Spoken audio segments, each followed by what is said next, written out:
I can hear you. Can you hear me? Yes, gotcha. Loud and clear. Yo, great documentary. That was very enjoyable to watch. I just want, Like that ending? yo, that ending reveal was like something out of an action movie. I did not expect that at all. This is all public information, right? Yeah, well, she's convicted in jail now. The whole UN is crawling with pedophiles. Like, this is the problem. So many people are compromised by these networks, and then they boost each other into positions of power, so it's all maintained. I mean, they had the Clintons, they had royal families, they had many billionaires. They're all on that Epstein. I made a giant Epstein map of his client list. People keep asking, "Where's the client list?" I'm like, "Well, it's been on my website since 2019. You guys are just so lazy. You try to get all your news from Twitter and Reddit, so it's invisible." Yeah, This is that's why me. people like me aren't allowed to talk. Right? Look at all the crimes. That was made in 2020. Okay, I made that film before Biden was president, like before the presidential debates. Can you imagine if that information had been allowed on On Twitter, Twitter, Facebook, and YouTube? Yeah, the but before the treason, debate. laughing at the treason was the funniest part. If Trump did that, the double standard was very obvious because of that. But who's on the Epstein client list that people don't know about? And where is it on your website? It's in the store, and I have a video called the Epstein Marathon. It's 9.5 hours long, but it's like 10 different interviews with Sean Atwood where just started going through each one of them, right? So there's so many people on there: Leon Black, Jess Staley, Conrad Black, Glenn Dubin, like all these billionaires. They're not famous like the way, I mean, the famous people would be Bill Clinton, Bill Gates, Prince Andrew, but there's a lot of people who are very rich but not famous on his map. And there's a bunch of fake lists out there with like Tom Hanks and all these actors and stuff that QAnon and just people have made up. And what they do is they kookify the issue on purpose. They did the same thing to Pizzagate. They did the same thing to September 11th, doing the same thing about Corona 19. That they put out all this disinformation, and then anybody that disagrees with it, they call it a government shill or whatever. And I'm like, man, I've been researching Epstein since 2007 and couldn't get anyone to listen to me. Not anybody, but I couldn't get any major publication anything to listen to me until he got rearrested in 2019. And when he got arrested again, then I finally got on some prominent shows, and immediately they shut them down. They shut me down, and anybody I went on got shut down. So people were afraid to have me on their show because they didn't want to lose their YouTube. So that's why I'm like a Rumble Odyssey only person, because I'm pretty radioactive because of the information I have on Epstein and the Bidens. I mean, we can do a whole show just on Epstein. We should do that next. Yeah, I think But next week I want to watch the Epstein documentary that you sent me, and then we'll cover that. But sticking to the Biden, because we just watched that documentary. What is their actual connection with the UN? Some of the ties I wasn't able to figure out in time. It's like you need to. It's like a whole. It's like watching season 5 of Breaking Bad before the first 4 seasons of pedophilia. yeah, I mean, that's why people can watch it as much as they want and take notes. That's what I have. Is I actually have a map that I sell on my website that puts all the names in a little summary what they did and how they're connected. It's called the Biden Crime Syndicate, and it's got all the Chinese stuff. And boy, the Ukraine stuff blew up, didn't it? But I saw you saying I'm lost here at that part too, so I'll explain that, and then I'll explain the UN too. Okay. So the architects for the Iraq War, their media outfit was something called the Weekly Standard Online. It came from a think tank called PNAC, Project for a New American Century. The founders of PNAC were Robert Kagan and Will Crystal, two neocons. Robert Kagan's wife is Victoria Nuland, who's now the Deputy Secretary of State for Joe Biden. He picked her. She was responsible for the original coup in Ukraine, the Maidan coup in 2014. She's on tape, talking, saying F the EU, let's put Yatsenyuk in charge, like just selecting who's going to be the next president, And right? what was the reason for that? That was to Because they use Ukraine as a massive hub. Ukraine's run by a bunch of oligarchs. Still is with Zelensky. I wanted to call him Elinsky because he banned the letter Z after the Russian tank said Z. But it's run by a bunch of oligarchs and pedophiles. They have massive human trafficking rings, something that started a long time ago when the Soviet Union fell apart. The ruble just tanked. The old joke was, hey, Ivan, what do you do? Do you buy toilet paper or just use the rubles? Because like a whole roll of rubles couldn't even buy a roll of toilet paper. And so everybody's savings got wiped out with hyperinflation. So what happened in a lot of the satellite states like Ukraine, people needed foreign capital. Like if they had dollars or francs or crowns. There were a bunch of currencies in Europe. This is before the EU, before the euro. If they could get some sort of foreign capital, then it actually had value and could buy things. And so they were seeking jobs abroad and seeking some way of acquiring dollars or pounds sterling or something. And a lot of exploitation happened because what do unskilled women do for work for OnlyFans? Right? They sell their bodies, and men sell drugs, and they also sell their bodies to become mercenaries. And a lot of them would try and take jobs, let's say in Tel Aviv, to be a nanny or to be a cook or a babysitter or anything, and then they'd get down there, their passport would be taken away, they'd be locked in a brothel and forced into prostitution. And this network of human trafficking out of Ukraine was solid, and a lot of the girls, including, if you want to bring it back to Jeffrey Epstein, right, one of his main procurers was Jean-Luc Brunel, who started with a modeling agency out of Israel called Karen Models. He had another branch in Paris. He got renamed MC2. MC2 came to Florida and New York, where Epstein had his properties, right? And he would get a lot of girls out of Ukraine and procure them. These are children, by the way, like teenagers, because of their ties with Les Wexner, who had Victoria's Secret and Abercrombie and Finch and all the LL brands holding. And they needed models for all these different industries, and they needed children's models for the children's clothes. So under the guise of that, they get all these Eastern European women who were totally desperate, but they never ended up being models. They just ended up becoming Jeffrey Epstein's playthings and used to compromise politicians and science and technology. They would videotape all the encounters and use it as blackmail. Jean-Luc Brunel's final company was out of Kiev, Ukraine. It's called 1+1 Mother, and it's still operating. He got arrested, and then he got killed in prison, or killed himself, they say, but whatever, he got Epstein. He was one of the main guys, but this started in Israel, where any pedophile around the world that gets caught can flee to Israel and won't get extradited. Right? So they know that they have a way out if need be. Just flee to Israel, and why is Israel get out of jail free? Why is Israel allowing that? Israel had very lax laws on human trafficking because originally they were moving diaspora Jews to Palestine to save them from the Holocaust, but also to Holocaust Palestine. They needed a majority Jewish demographic. So a lot of them would look the other way in illegal immigration and trafficking. But at the same time that you can traffic Jews in to save them from persecution, means on the same ships you can move in whoever else for sex slavery or whatever. And they didn't want to clamp down on those organizations because it's like they're mixing it in like, well, they're saving people and they're enslaving other people. You see, and it was very hard politically to go down or to prosecute organizations that are involved in saving Holocaust refugees. Like, that's political suicide.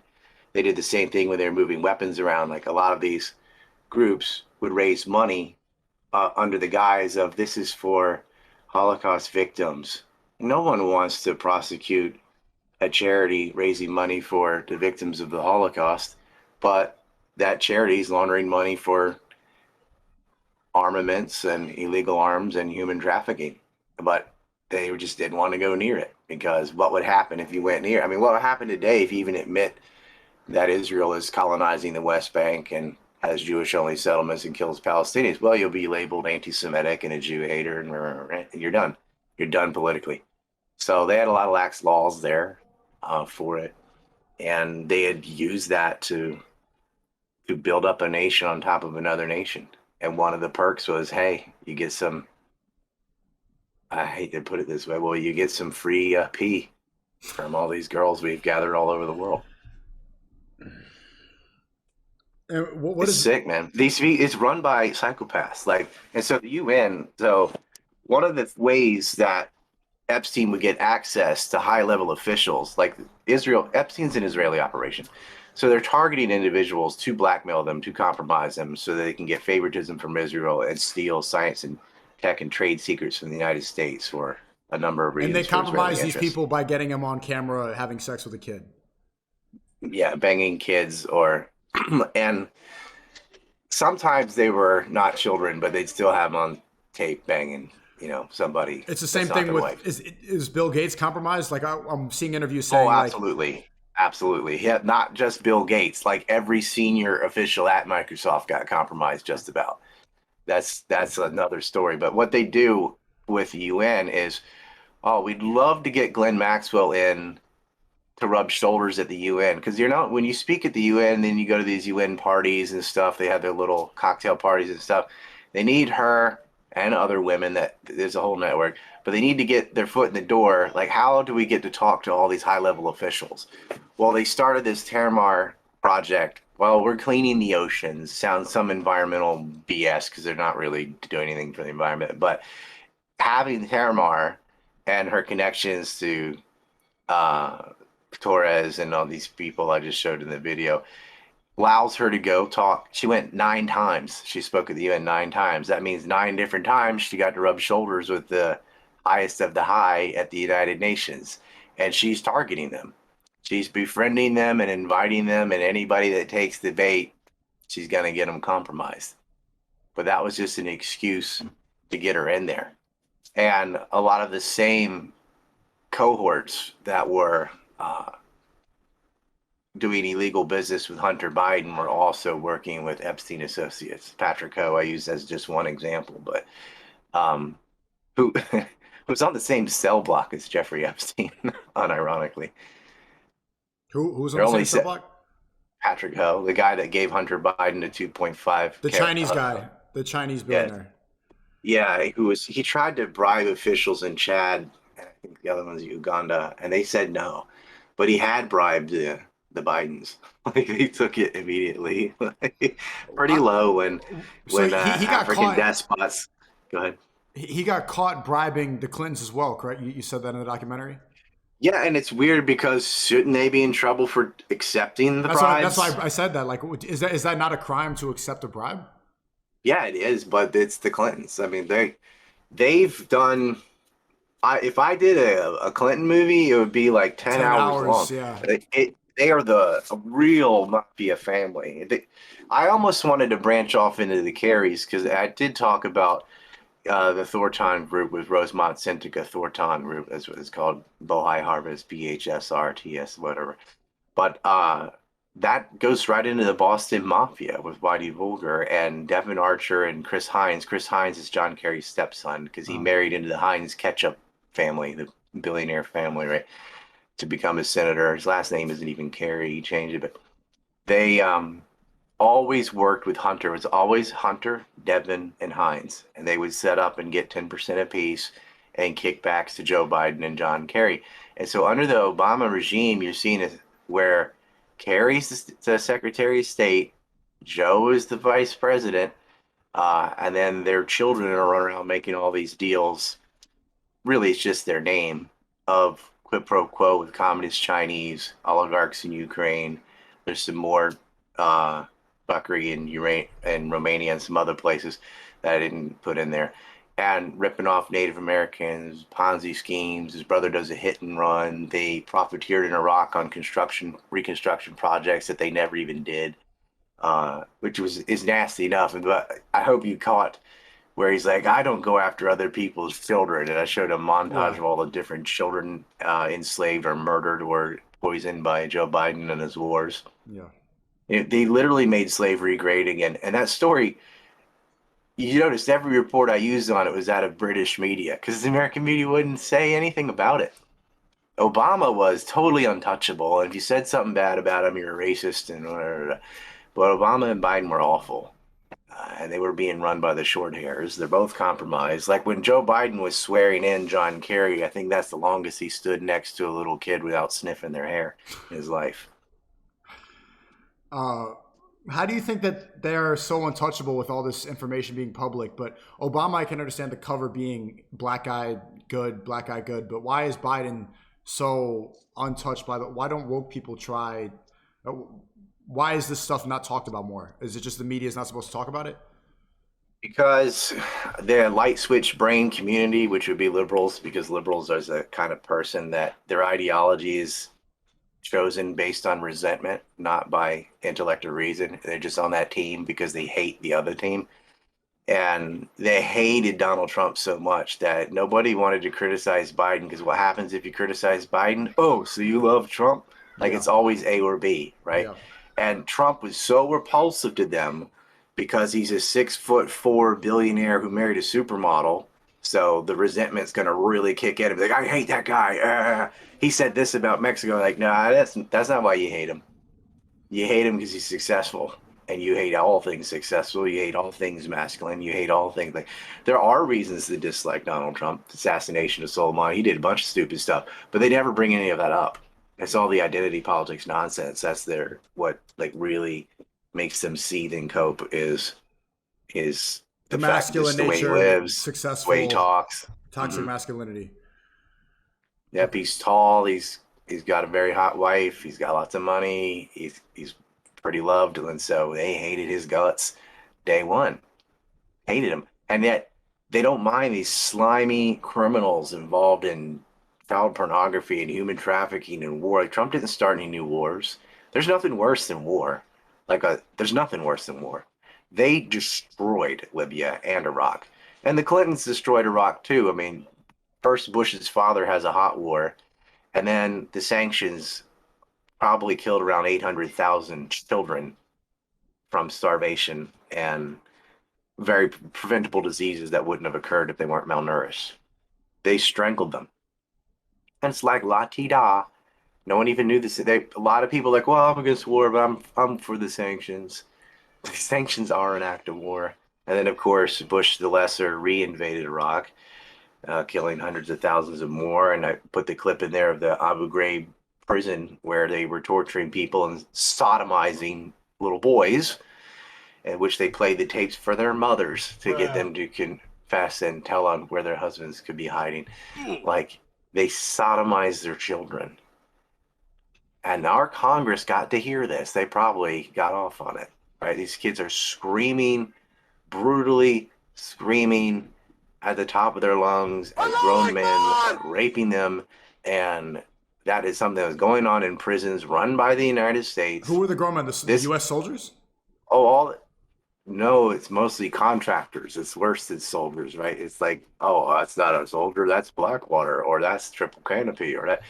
But yeah, even U.S. soldiers and police were running to prison where they stacked them in pyramids naked and had dogs biting at them and hit them in the testicles and popped their eardrums and put bags over their head and waterboarded people. And all that I just said, they just ignore and just focus on the waterboarding and argue about whether or not waterboarding is torture or not.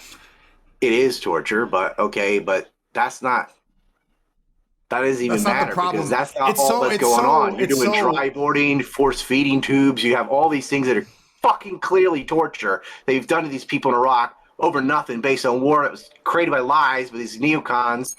And you're like, oh, let's just argue about waterboarding. Let's only show the picture of the guy standing with the bag on his head and act like that was the worst of what was going on. It's really interesting to hear you talk about this because I have been programmed with a lot of the distraction, like the Epstein client list. I've seen the celebrity list so many times, like Rihanna. That's all bullshit. And it's all bullshit. The same thing, I heard about the waterboarding. I've seen this picture and they're like, is torture gone too far? And I've heard NPR have these debates about like whether you should torture. It's all a distraction. And then you actually like, you watch these documentaries and see what they're really doing.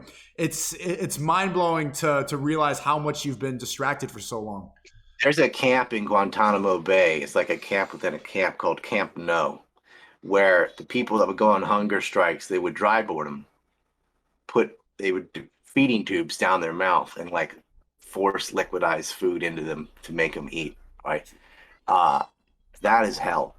And they did stuff that I don't even want to relay to your audience because it's so horrifying that you would think it's like creative. It's definitely torture. Put it that way. How have you And how have you found this out? If it's so horrifying, I can't even hear it about is it. reported. It's just that it's not on. It's like I said. You can find these in papers, and you can find the reports on this, and you can like Cy Hirsch did the report on the Abu Ghraib scandal. He's the same guy that broke the the report on the My Lai massacre in Vietnam. So he did the Abu Ghraib prison. He's been there are it was in the New Yorker. It's in like print media somewhere, but if it's not on TV and it's not on Twitter, that's 98% of people are well, I didn't see it on Twitter. Now Twitter started to change a little with Elon, but like a lot of people are just getting their news from Facebook or YouTube or something. And so I mean, look at the new Project Veritas Yeah. drop. YouTube already got rid of it. I mean, they got rid of that faster than what I say is like it was they dropped that harder than Lindsey Graham watching a children's swimming match or something like. Yeah. It's horrifying. What did But yeah, I Reagan mean, they're say? like, you can't say this. You can't say this about Pfizer. They Reagan show said that for it. Reagan said American people don't believe anything until they see it on TV. Do you think the reason that Project Veritas hasn't blown up is because of the lack of media coverage? It's because it's not on TV. It's it. I maybe Tucker Carlson or somebody did talk about it on TV, but it's like, okay, I can sit here and go through the Epstein client list, the real list. Not every person they took a picture with to got compromised. You can't just be lazy and be like, well, there's a picture of him and him next to each other. Like, so what, right? Like, there's a picture of me with John McCain in the background. I'm certainly not associated with that piece of shit. Like it.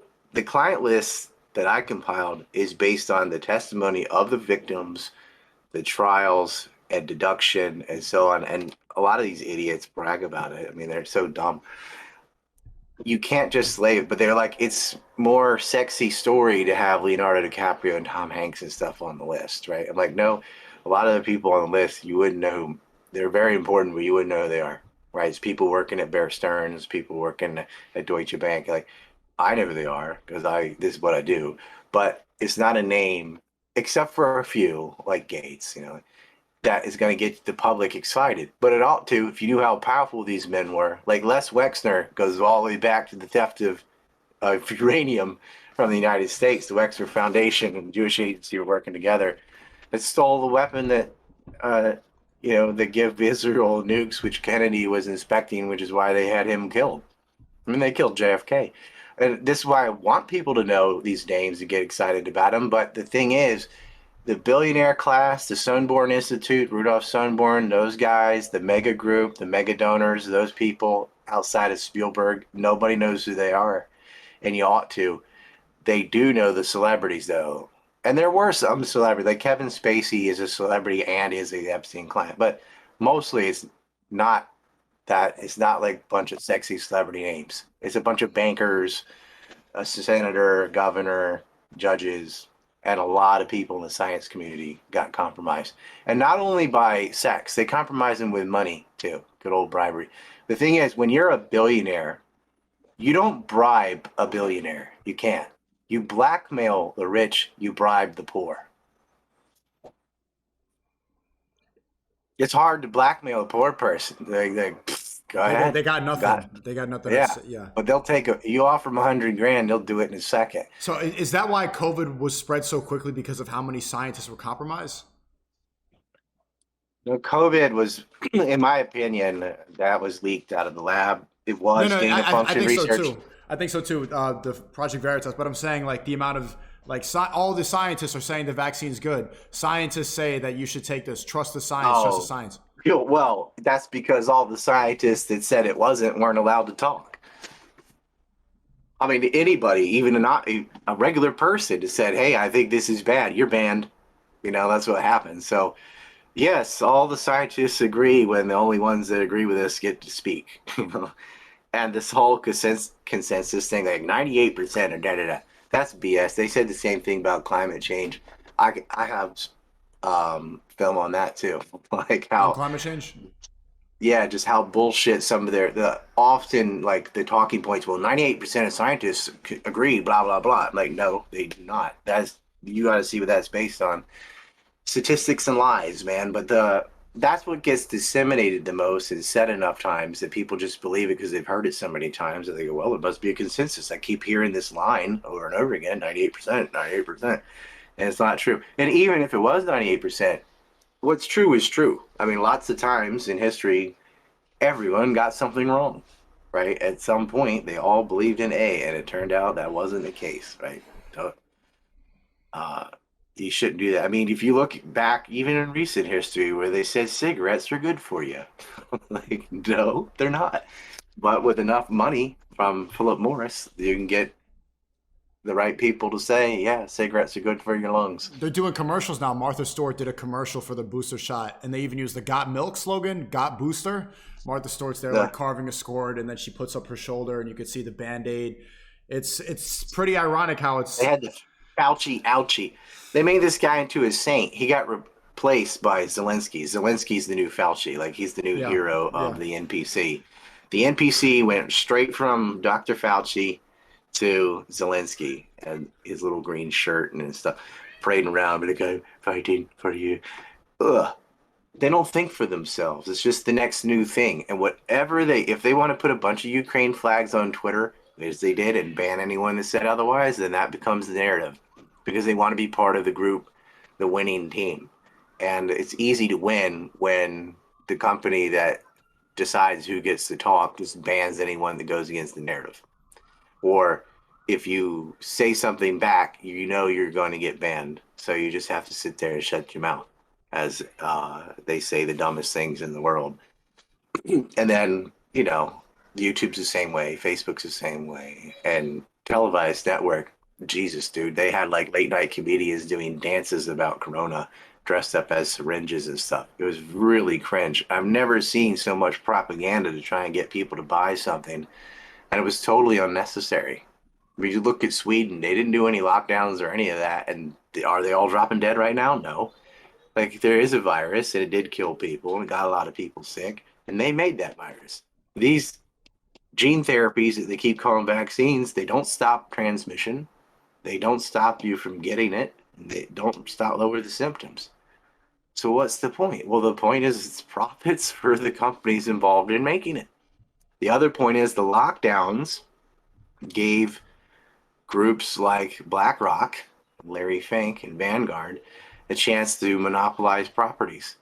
Because what happens if you shut down all, and I've saw videos of this in New York City, there's just blocks and blocks and blocks of empty windows, empty stores, they're all closed down during lockdowns.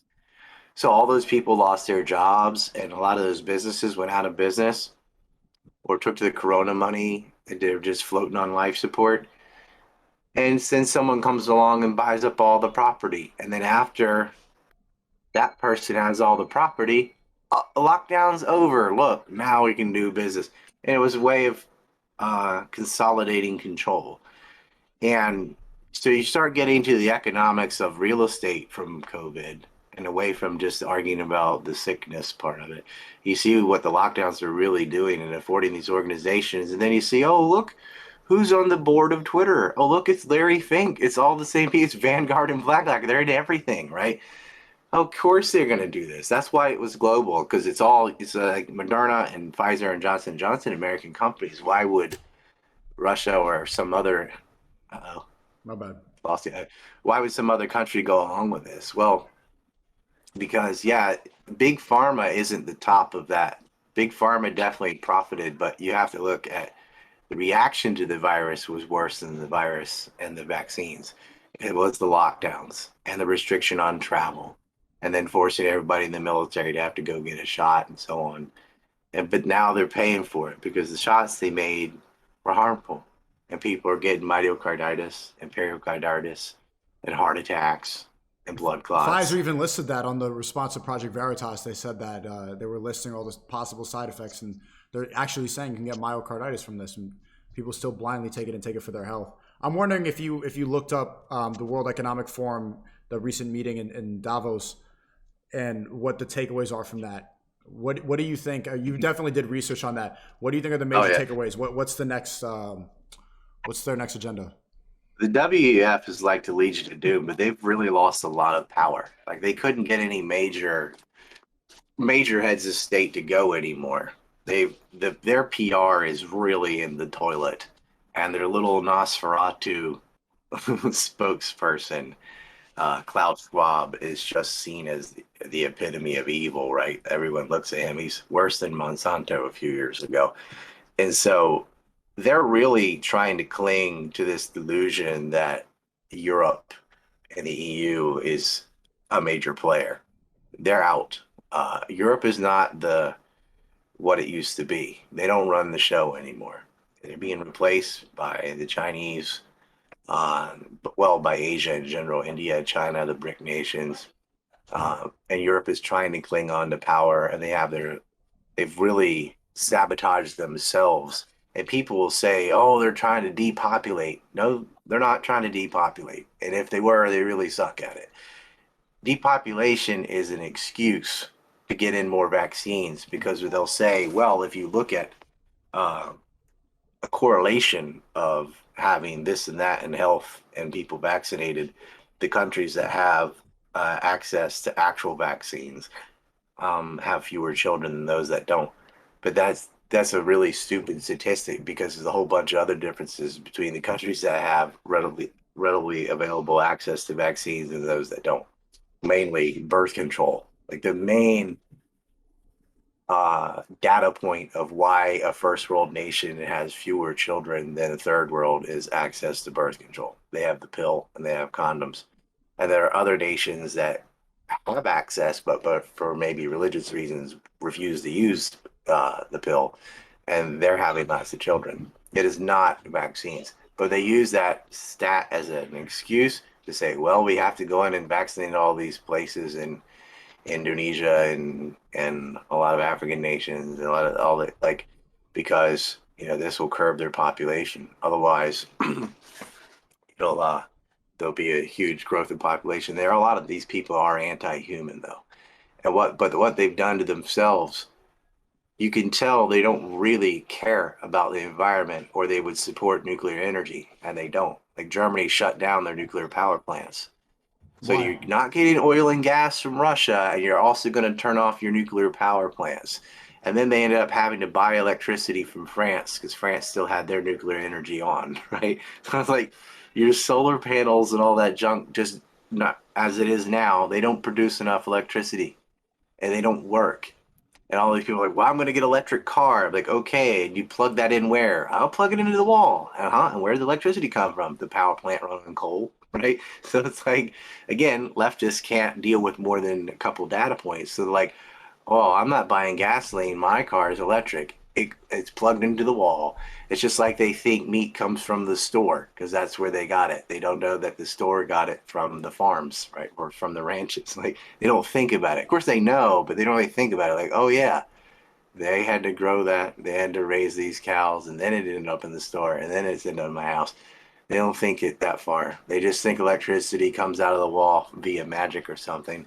They don't understand that that's not hooked into a giant field of solar panels or something. It's a coal-fired plant or it's a natural gas plant. You could have thorium, which would be the best type of nuclear energy, or you could use the older uranium and plutonium plants, but they're shutting those down. Now, if you're really, concerned about climate change and green and all that, then why aren't you pro-nuclear? Because that's not what it's about. Like they they use the pretext of environmentalism, but they're still supporting what they call clean coal and natural gas and manipulating the trade markets. And so, and who really needs that? The Chinese, right? And they're in business with a lot of these guys, so they're pushing coal.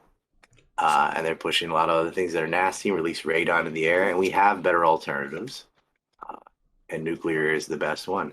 Hydro and other things always have other problems, but wind and solar and biomass. Biomass, you think, oh, are they taking sewage and turn it into electricity? No, that's just a clever way of saying cutting down trees. It's deforestation and using that for electricity. It's one of the dumbest ways possible. But that's what they use. And it's sold to people because everyone wants to help the environment and help the earth. So they just are like, well, I like that. I like that result. So they just don't question the methods and the reality of it. They just start supporting that and throwing their money towards it without seeing what they really do with it. So they always, I call it the do-gooder facade. And they'll always use this. They'll say it's for education. It's for the environment.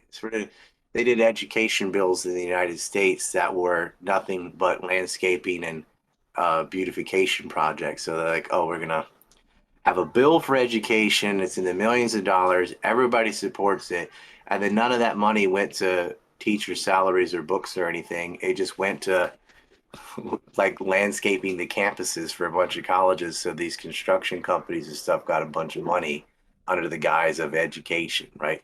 But it was just kickbacks for the little city council local stuff for construction.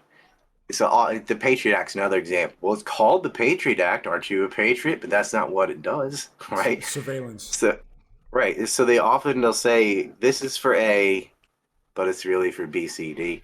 But if you oppose it, then what's the matter? You hate the environment. You want to club You baby hate seals. patriots. Yeah. You don't want carbon credits.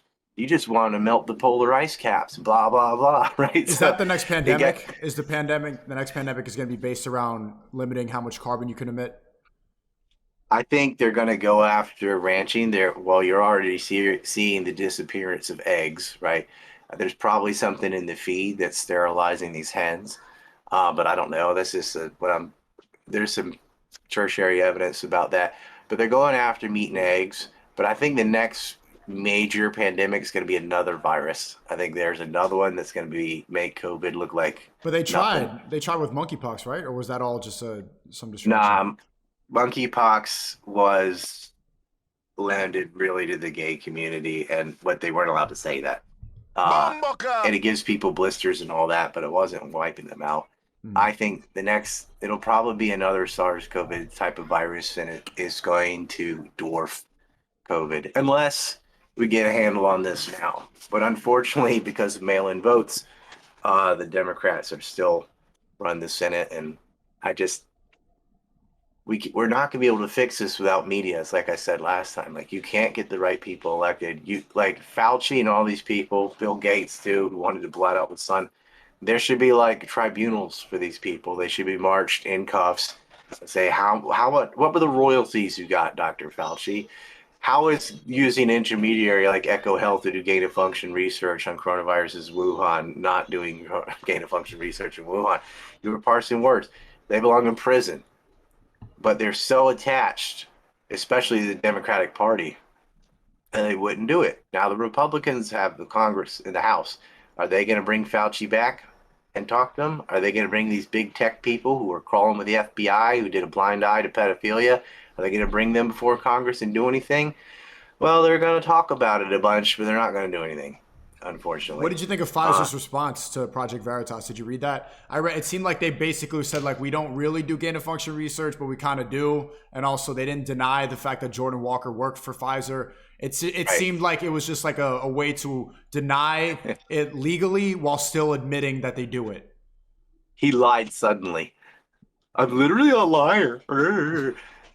Okay, so they tried to weasel it, very similar to Dr. Fauci saying, oh, the NIH hasn't done gain of function research in Wuhan.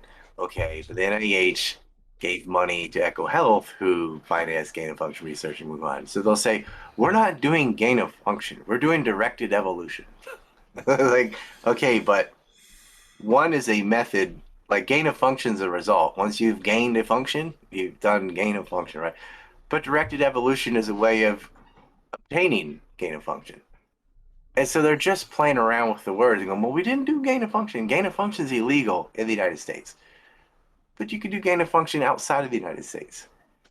And when he said we, we're like, well, okay, well, Pfizer isn't limited to this. There's biolabs to be found in Ukraine. There's biolabs in China. There's biolabs in many other places. Are you doing it over there? Are you doing this? Is all directed evolution, huh? But what that, even if it's not gain of function, doing directed evolution for the purpose of mutating a virus yourself so that you can sell more vaccines is already illegal anyway, and you don't have immunity for that.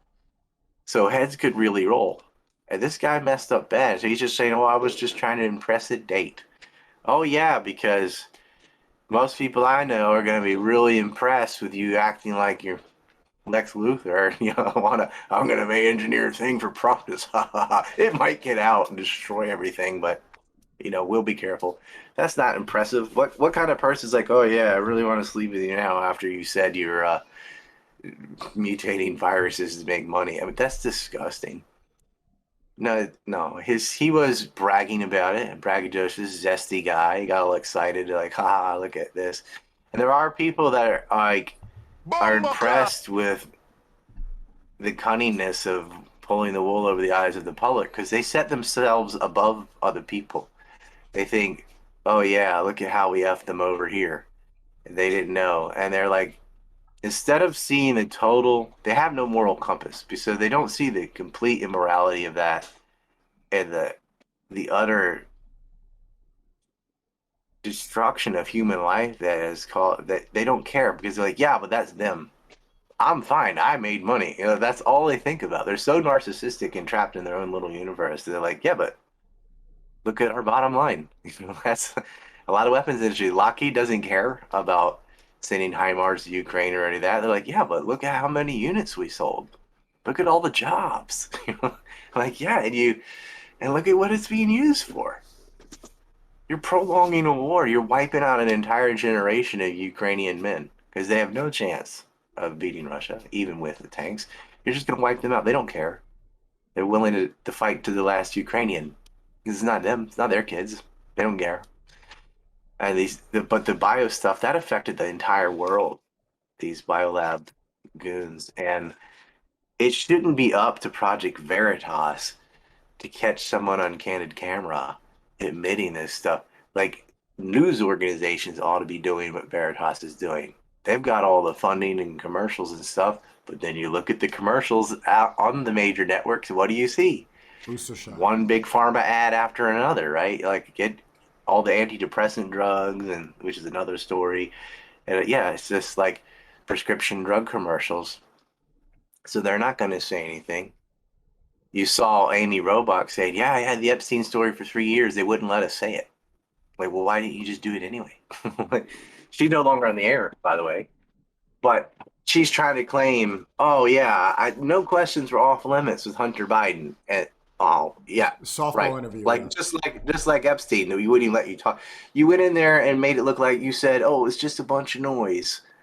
No, it's not. This guy wasn't just banging hookers and his ex sister in law and then getting another woman pregnant that he That blew bought. my mind. The fact that he's fucking his dead brother's wife. Well, here's one I didn't put in the film. So they set up a Beau Biden Cancer Fund Foundation, raised $3.9 million, and none of it went to cancer research. It all went right back to their own coffers. So they exploited their dead son to help the Democratic Party. All these people thought, oh wow, one of the Biden somebody's child died of cancer. Maybe we can get some R&D on cancer. Nah, they exploited their son's death. He What died of brain cancer. What do you think about Tucker Carlson? I'm surprised about the way he's been covering everything that I talk about in the last year. He's interviewed Ye, Tate, and now he's even covered Project Veritas. But he's on Fox News. Why is he the only mainstream media personality who's talking about stuff that nobody else will talk about? He's one of the few up there that isn't compromised. And the only reason his show hasn't been canceled is it's the highest rated show on Fox. Like if he was on a lower level, they would have fired him. And he just kind of sticks his pinky toe in it. They'll talk about I don't like this. They say the laptop. There are 3 laptops, right? The laptop is the one in Delaware that he went to get it repaired and forgot about it, and the guy, that's the one people know about. There's another laptop from Vegas. interesting story because he's there spending all this money on penthouses in Vegas, is doing drugs and passes out in the hot tub, almost drowns. When he comes to, his laptop's gone, you know. And there's another one that a laptop, his hard drive had been copied. I went over this with Eddie Bravo if anyone was interested in those. Already just did this like a couple months ago on that show. There's multiple laptops and it's got all of this compromising material on it, not just the drugs and the weird sex he was having, not only with prostitution, like little kids in lingerie and a bunch of creepy stuff. It's the business deals too, right? It's the money they're moving around, peddling influence. They're selling influence. And the Kerrys did the same, and the Clintons did the same, and there's Republicans that do the same as well. But this is just more than normal corruption. I don't know, like, oh, that's only the normal level. The stuff they're doing is so disgusting. Joe Biden has so little self-control. He'll sniff a child's head and like touch side boob on camera when he knows there's a camera and he knows, oh, I ought to not do this right now. He can't help himself. Has lost his mind. He took showers with his daughter, like Ashley Biden's writing in her diary about taking showers with her dad. And this is after she'd been having sex with people. So she's old enough to have sex and shower with her dad. So let's, even if she was super young having sex, say 12 or something crazy, she's like, you shouldn't be having a shower with your father, you know, after say 5 or something. Like that just shouldn't happen. It's weird. And that's, her diary is another thing that they said was Russian disinformation. Da, da, da. No, it isn't. And guess what? It's published. It's on Scribs. You can go read the whole thing. They act like, oh, when are we going to get access to the laptop? When are we going to get access to the diary? When are we going to get access to the client list? People, all this stuff is on the internet already. It's just you're waiting for it to come to you on TV or Twitter. That's not going to happen. They'll ban that so fast. You just, if you want me, I'll link to it on my website later today if you want. You want to read the diary? Here's the diary. Right? I do. It's ANCreport.com. Chinese websites. Yeah, there's Chinese websites that have the entirety content of of Hunter's laptop all over the place, and that was getting leaked out in 2020 in May, and in October, I started putting a lot of this stuff on BitChute because they're pretty good for free speech. But then when I tried to get it from BitChute to Twitter, nah, right? That was just gone. And in fact, anything on BitChute, even after Elon, if you link to BitChute, it says warning, blah, blah, blah, don't go to this site, right? And they won't show up with a thumbnail and won't show anything. So, yeah, and I don't want to, Rumble has its limits. Like, they're pretty good, but that stuff, there's certain things you can't even talk about on Rumble. Odyssey will probably do it, but nobody's on Odyssey. You know, they're like, where is this? Where is this? So I implore you, like, please, please, please stop being addicted to the social media apps. You got to look on Odyssey, Rumble, BitChute, and the alternatives, and you got to use the entirety of the internet. Don't get it filtered by these social media apps that we know are run by the FBI. And you know what? We can do the whole client list next show. We can do Epstein. Fuck it. I don't care. Like, I've already released this stuff. Can we do it I now? have a Biden crime map and an Epstein map. Can we look at we looked at the Biden crime map. I really want to look at the Epstein crime map. Is there anyone else besides like these billionaire bankers that we know that's on there? Oh, yeah. How did you compile this map? We'll watch the documentary next week. But how did you go and compile this list? Well, because I've been doing it since 2007, and I'm just like, I have a very good memory. So if I see something in a paper someday, I keep that there, and then I you follow Epstein around from Bear Stearns and Tower Financial, all the little Ponzi schemes he was involved in, and the people that are around him, and the people who are visiting him and staying. Some people from Microsoft would stay at his Palm Beach property when he wasn't even there. But mainly, just listen to the victims. They are Maria Farmer and Virginia Roberts, these people are happy to tell you who they were forced to, you know what, with. And they're not making this up. I think I gave you an example last time about Ava and Glenn Dubin. By the way, Ava Dubin and her daughter, who visited Bill Gates when he stayed late in the night having dinner with Jeffrey Epstein. And like, Bill, what are you doing? You don't need his money. You used to be the richest man on earth. Oh, you need more money for your foundation? BS. You, there's only one reason to meet Jeffrey Epstein in person. And he's being, I mean, he's okay. Several Israeli prime ministers are on the map. Ehud Barak, who was the prime minister of Israel, is physically meeting Jeffrey Epstein in his New York rape mansion. Can you see Okay. my screen on Discord? I just see the regular fisheye Sneako room. Is there something else? I'm sharing the screen so that I could try to find the crime map. The chat can see my screen right now. So where should I look? Oh, should I look on Rumble, like at your video? Yeah. Oh, okay. Um, there's the Epstein crime map. If you go into the store and you can see the Biden map, I think there's a preview of the Biden map. I didn't put the Epstein map in the preview because I don't want people just zooming in on that and printing it.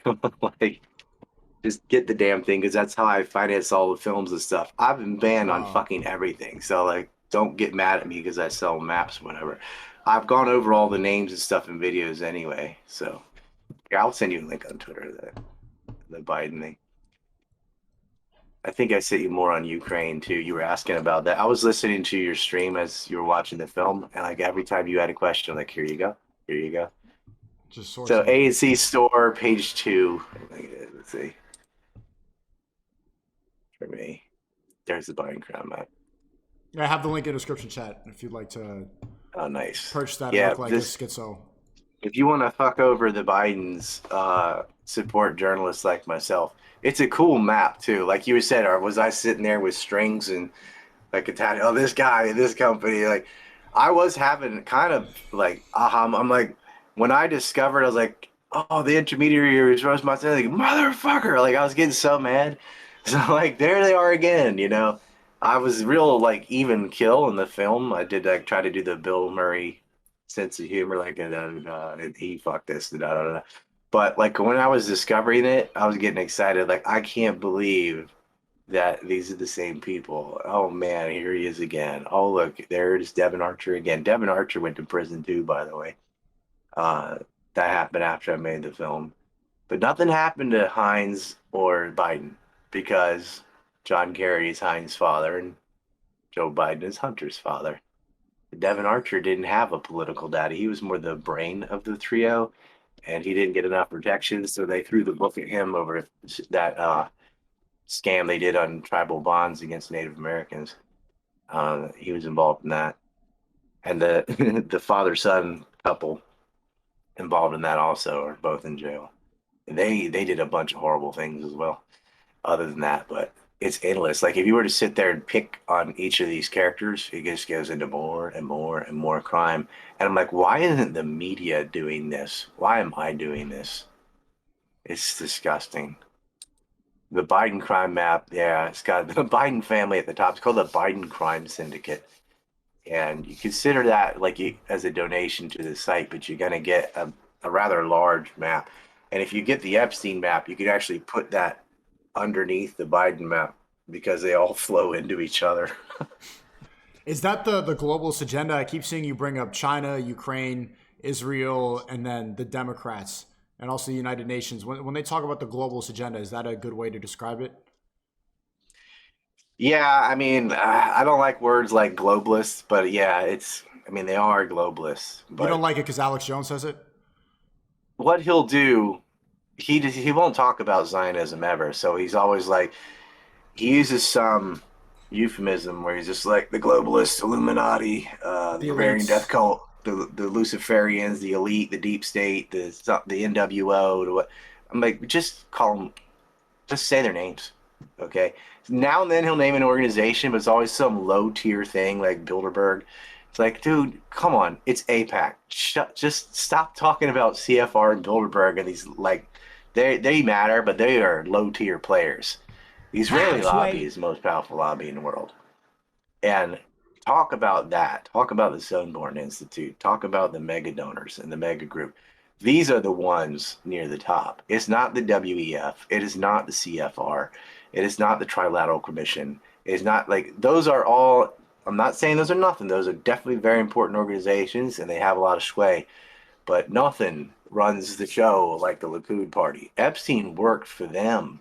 Okay, he wasn't the man. For the He Likud was a party, cutout. what's the Likud party? It's the ruling party in Israel right now. Benjamin Netanyahu goes to Congress, gets 55 standing ovations. Right? Obama wasn't even there. He's like, let me show you who really runs America. Comes in, they're all standing, both parties, burp, burp, burp, clapping like seals. Right? And they dragged us into war in Iraq. We didn't go to war in Iraq for oil. The oil imports from Iraq don't change. They already had the oil for food program. Israel's dead, though. They end up with 3/4 of their oil out of Iraq. All the lies from the Office of Special Plans that started that war, lying about weapons of mass destruction, go back to a Jewish supremacist neoconservative cabal, mostly in the office of the vice president in the Defense Department. And instead of just calling it like globalist or something, just say who it was. It was Richard Pearl. It was Paul Wolfowitz. It was Douglas Feith. It was Louis Leibowitz. It was Michael Ledeen. Like, these people have names. They worked in our Defense Department. Pearl was the head of Defense for Policy in the DoD. Wolfowitz went on moving out of the DoD to become the head of the World Bank. Mark Zell. These people have names. Jonestown won't give you the names and the specifics. It just says, like, the elite. Like, okay, I mean, yeah, they're elitist. That doesn't really explain shit, though. What That's is the like saying reason? that's like saying rich people or something. Like, okay, yeah, well, that's not wrong, but doesn't give you specific because they don't want you to notice. What's the The reason? commonality. Is Alex Jones getting influence from somebody Well, else? Is he afraid of getting targeted? What's the reason for that? Does he just he not did know? divorce. He did divorce his wife to marry his masseuse of a particular ethnicity. Um, Little happy ending, Alex. There, he's compromised. And if you look at that guy, I think started as a genuine patriot, loves America. Like, he started off saying things that were wrong sometimes, but he wasn't lying. He was just didn't know. I think he just got excited, and he's a weird person. But around 2005, they caught him doing something because he had a 180 faster than Jordan Peterson. As soon as Jordan Peterson went to a Daily Wire, he had just been like balls deep on Israel, right? And Alex said a prayer for Netanyahu on Christmas Eve. I'm like, damn, they are making you grovel just to show their trophy. They had him get on his knees Christmas Eve. He's not with his family, and he's like, let's pray, and told a prayer for Israel and Benjamin Netanyahu. So It's like, why is he getting sued for so much money for Sandy Hook if he's because doing? Sandy Hook has nothing to do with Israel. Like, that Sandy Hook was a school shooting. He did deny it, say it's a bunch of crisis actors, and he's getting sued. And what do you think about Jordan Peterson's new alternative to the World Economic Forum? Jordan Peterson is Rabbi Peterson is not anything you want to get attached to. The guy sadly has really fallen. There's already an alternative to the WEF. It's called BRICS, which is it's an alternative to the IMF and World Bank too. That's out of Brazil, Russia, India, China, and South Africa. That's one of the alternatives. You want to get away from the BIS, the Bank of International Settlements. That's another top tier one above the WEF. WEF is like getting really bad PR and kind of catching a lot of the blame because it's full of horrible cretins. Don't get me wrong, but they're not in charge anymore. They're not the real movers, right? They'll get, oh, we got Schultz to go, we got this guy to go, but look at what APAC can do. They get every U.S. president to go and kiss the wall and wear a little yarmulke. You're not getting the WF's not getting them, right? But APAC does, right? Israel gets them all, and they get the powerful leaders. They get the Americans, right? They get the British. They get the ones that run stuff, not fairly insignificant Europeans talking about how they're going to save the world or whatever. And I hate the WEF, but there's too much emphasis on those. They're the fall guys. They're not fall. Yeah, I mean they're not fall guys. They are guys, but they're not a top tier player. I just And had a so much debate. attention on that. I just had a debate with two Jews when I was in Vegas. There was a guy that I did an interview with, and that like talks a lot about feminism and stuff like that, which is surface level red pill. It's good. It's good to go talk about that, but that's the agenda goes a lot deeper than that. And he didn't end up putting out the interview because of my association with the A24. And so we talked about it. And he brought one of his friends, also a Jew, and we debated back and forth for a while. And he kept saying like I was just trying to say that, like behind the scenes of a lot of organizations, it tends to be Jewish people. And he's like, now you're saying Jews are evil and Jews like are filled with hate. I'm like, I never said that. Like, I'm not trying to say that Jewish people are bad. I don't think that Jewish people are bad. I'm just saying, why can you not name this group specifically? Like in one interview, Ye will be on with Lex Friedman and he'll blame white people for something. And Lex Friedman's quiet. And then he says like, oh, the Jewish media. And he's like, why are you saying Jewish? Why? Like, you're filled with hate. How do you navigate that without seeming like because there's Jews watching the stream right now, and even that they're getting really uncomfortable, stuff like that. Like, what's the way to go talk about the actual elite without blaming all? Because there's a lot of like good Jewish people. They have nothing to do with this. They just want to wear their yarmulkes and do whatever, do their dances and stuff.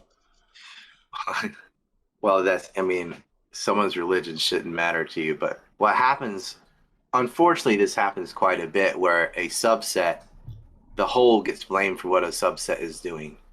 And so, yes, there is a disproportionate number of Jewish media owners and influential positions, but you can't blame the whole for what a subset is doing.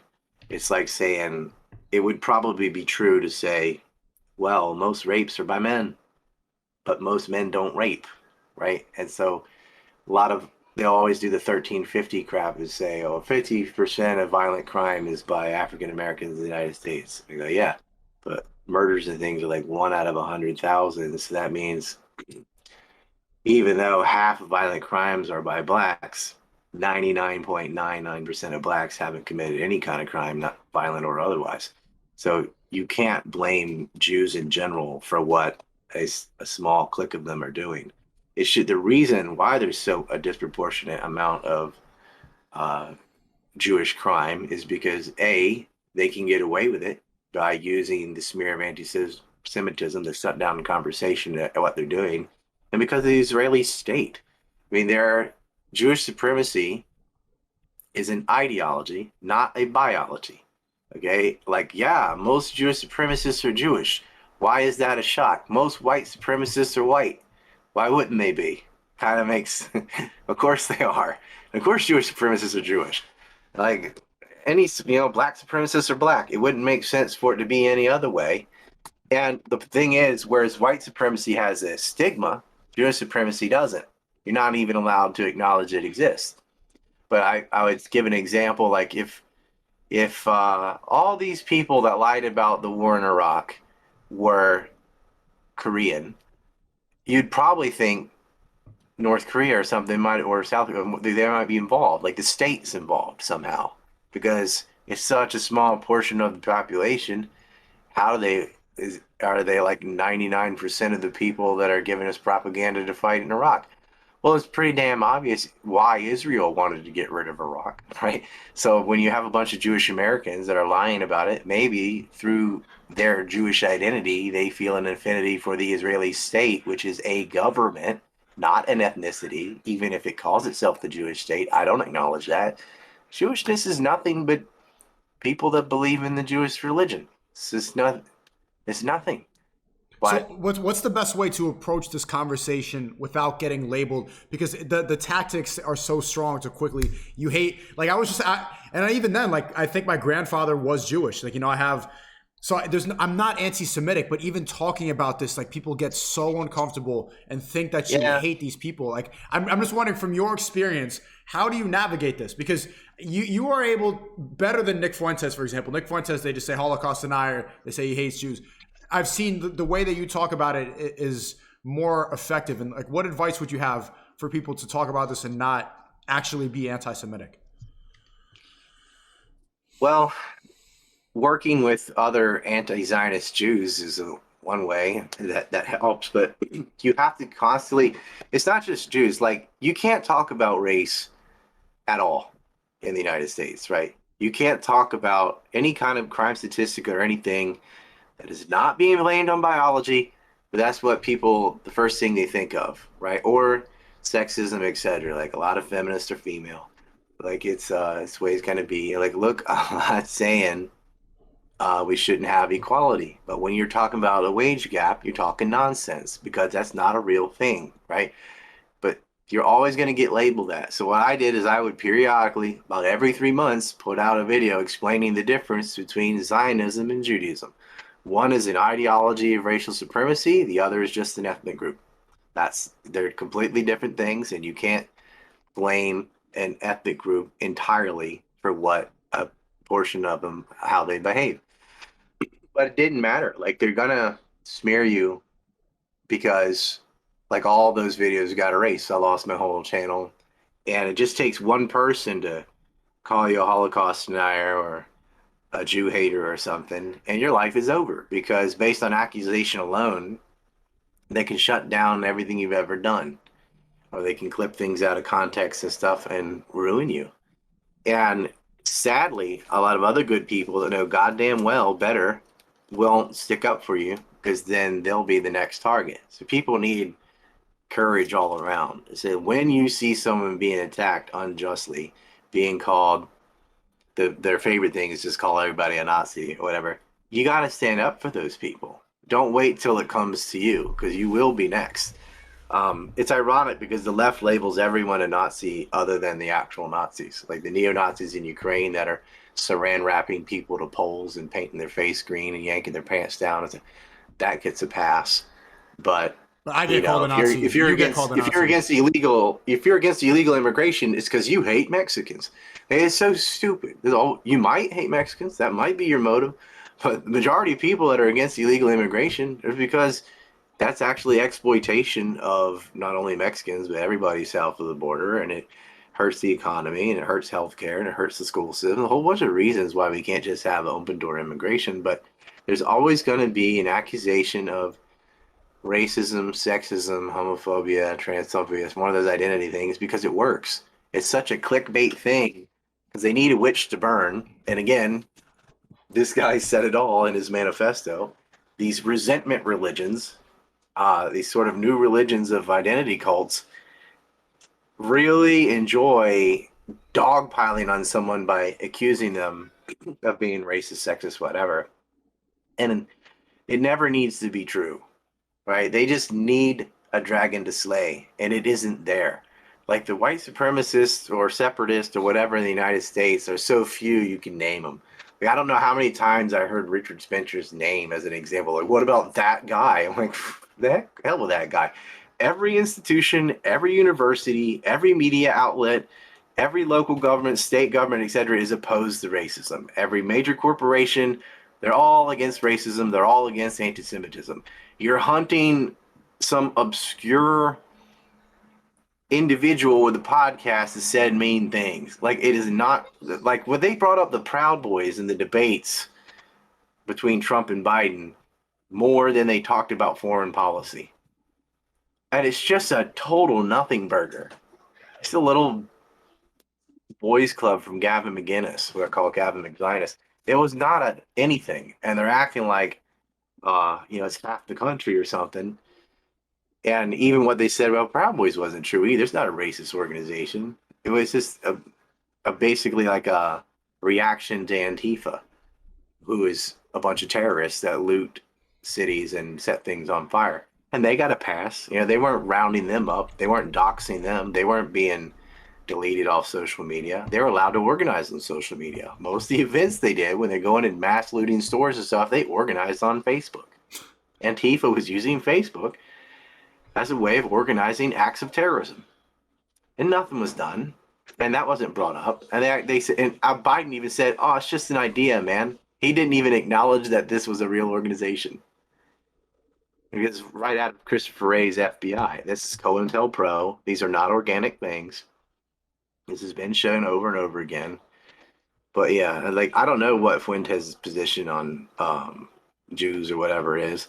But if he's not anti-Semitic, he does a horrible job of presenting that. I think all Yeah, I this agree. like I agree. edgy potty humor, Nazi jokes and stuff, you got to realize that your inner circle might get it, but others looking from the outside in think you're like just a deplorable, fucking disgusting person. And it really shades the message because the guy's extremely smart and charismatic, but like that type of humor will prevent you from getting the message out there. I think you do a good job, and the maturity shows. And I think a lot of the same point, everything he told me is stuff that you're saying as well. But the way you explain it, it doesn't come from a place of hate. I could see the way you explain it as like, this is just the stuff I've been researching and looking up for years and years and years. Like when I hear you talk, it's like, this is just the truth, which is why you're a very effective debater. But obviously there's certain people that refuse to debate. Certain people, yeah. Certain people. I did try to get him on, but he said he's going to the gym. Doesn't want to come on and debate. Well, I'm glad they're going to the gym. I hope they're going there to actually lift weights and not play on their phone. He's going to be playing Factorio. He's going to be gaming in the gym. He was making fun of my like my Instagram story where I've been trying to motivate people to get into the gym. What? No, people don't realize how important that is. Like, this is Bruce Lee's philosophy of body and mind, Krishnamurti as well. Get down and do some push-ups today, or you're gonna have something that you can curl next to you. So when you're listening to podcasts or whatever, be cleaning your room or working out or being active, because it sharpens your mind. There is a mind-body relationship, and it's not just about building muscles and endurance and stuff. It's good for your brain. It really is. What was And Bruce like, Lee's specific philosophy on that? Strong body, strong mind. Like, what was the quote? There must be some cool quote. well, there's a bunch of cool quotes. He's got a book called Striking Thoughts with a bunch of his aphorisms in there. But yeah, I don't want to butcher by getting his quote wrong. I don't know off the top of my head, but the gist of his philosophy was there, and this is older than this, going back to Taoism and martial arts in general, is there is a mind, body, spirit trifecta, and sharpening one sharpens them all. But the body, you start with the body. The body's your temple, as they would say in Christianity. You got to take care of your body to take care of your mind. It's all related. What were your thoughts on antidepressants? I was just having a conversation with my dad right before the stream, and my general idea is that people shouldn't go to therapy, or at least the belief of depression, the belief of anxiety, the belief of mental health problems makes you weaker. But he's saying that he's struggled with a lot of these things, and a lot of people. I've been messaging back and forth with people who like message me with like suicidal thoughts, and I'm telling them like to stop going to therapy and then try to exercise every day, get some sun, and they'll be happy for a couple days, and then they'll message me like extremely upset, like, I can't believe you told me this, I can't believe you said this. They get upset. So maybe that's not the solution. Obviously some people need like a transition, but what are your thoughts on antidepressants? Is that like another big pharma scam to keep people constantly going to doctors, constantly having to pay a bunch of money for these pills? I'm in favor of diet, exercise, and therapy is a case by case. I think some people really need to just talk to somebody for sure. Um, I don't know why you can't just talk to someone in your family, but if you need a stranger to talk to, therapy might be beneficial, but at what cost? It's pretty expensive to talk to a therapist. But if you've got the money, that won't hurt you, because a lot of people's stress is financial problems. And so they might need a therapist, but the cost of going there just adds to the problem that is the source of a lot of their stress to begin with. So they don't have somebody, and you need friends. You need to talk openly with people, or a priest or whatever. That's what confession used to be. It's sort of therapy. You need to get things off your chest. Some people do. Other people, no, that just makes it worse. You need to just hold it in, take care of it on your own. Depends on whether or not you have an external or internal locus of control. And so I don't have a prescription. It would be, well, are you like this or this? If you're A, then you should go to a therapist. If you be this other type, then you don't need that. You need this. As far as the drugs go, no, that antidepressants have an abysmal record. Like, they just, you do not have a chemical imbalance.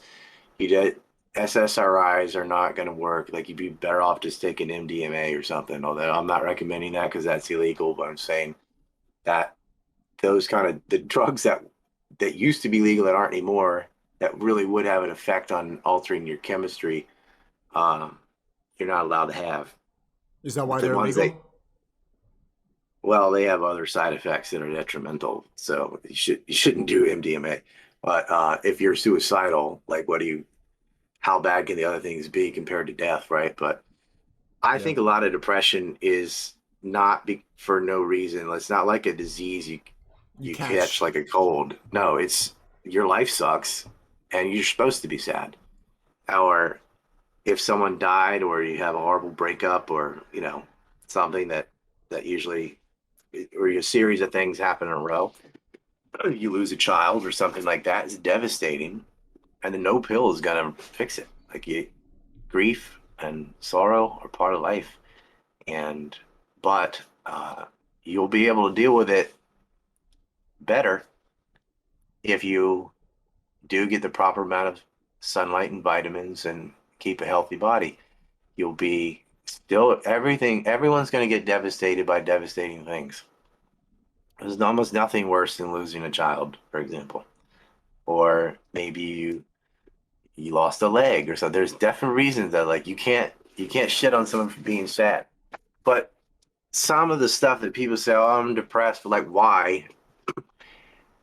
A lot of it's in their mind, like it's their expectations versus reality are way off. And there's nothing wrong with them. They're not handicapped. No one died. They didn't lose a limb. They weren't in a war. There wasn't some traumatic event like survived a car crash or anything. It's just like they hate school and their parents are assholes or something. Like not that big a deal, but they don't know how to deal with it. Um, and so many people are isolated with no one to talk to. A lot of people don't have any real friends, which is sad. They live online, they're terminally online, they have these like fake avatar friends or whatever, but they don't genuinely socialize, they aren't talking to people, they don't have a circle of friends, they're not playing sports, which is social too, like team sports. They're not involved in activities in their community where they socialize, and most men are social animals, humans. And you need that. But they're just on a computer or a TV. And you watch computer, you don't notice it right away, but it's like hours and hours and hours of gaming and internet or whatever. You gotta be around other people, and I don't just mean like, well, I DM'd them. Like at least call and talk, like have a talk on your Discord or your Telegram or something. Make real life friends, because that's when depression creeps up on you when you are isolated. And therapy too is like, why are you paying to talk to somebody unless you have no one else to talk to? Like you have no one you can trust that you could unload this on. That seems odd, but if you're a lonely person and you don't know how to make friends, yeah, they get stuck in that situation. But I'm telling you, the pills will barely make a dime's worth of difference. If you have a shitty life, you're going to have shitty thoughts, right? If everything was going well for you and you were sad, that would be weird and something to look at. But if you're looking around and you don't have a girlfriend, you don't doing well in school, you don't have money or barely or that, yeah, makes sense why you're sad. You've got problems. You need to work on those problems, fix them one at a time, starting with your own body and health, because that's going to give you a foundation. You get motivated when you go work out. It doesn't have to be a gym. You can do push-ups and pull-ups and stuff and clean up your whole house and run the steps or whatever. You're you're going to start eating differently and you're going to start say you're not going to lack off. So many people are like death by procrastination. They have the abilities, but they keep putting stuff off, becomes overwhelming, they don't get it done, they don't do the things they're supposed to do. But if you're working out regularly, this is some reason there's a connection there, but you're like, all right, I'm ready. I'm gonna write 10 pages of this book or whatever your project is. You start getting it done, but you got to get your physical house in order first, and then you're mentally ready and motivated. And you start tackling this stuff.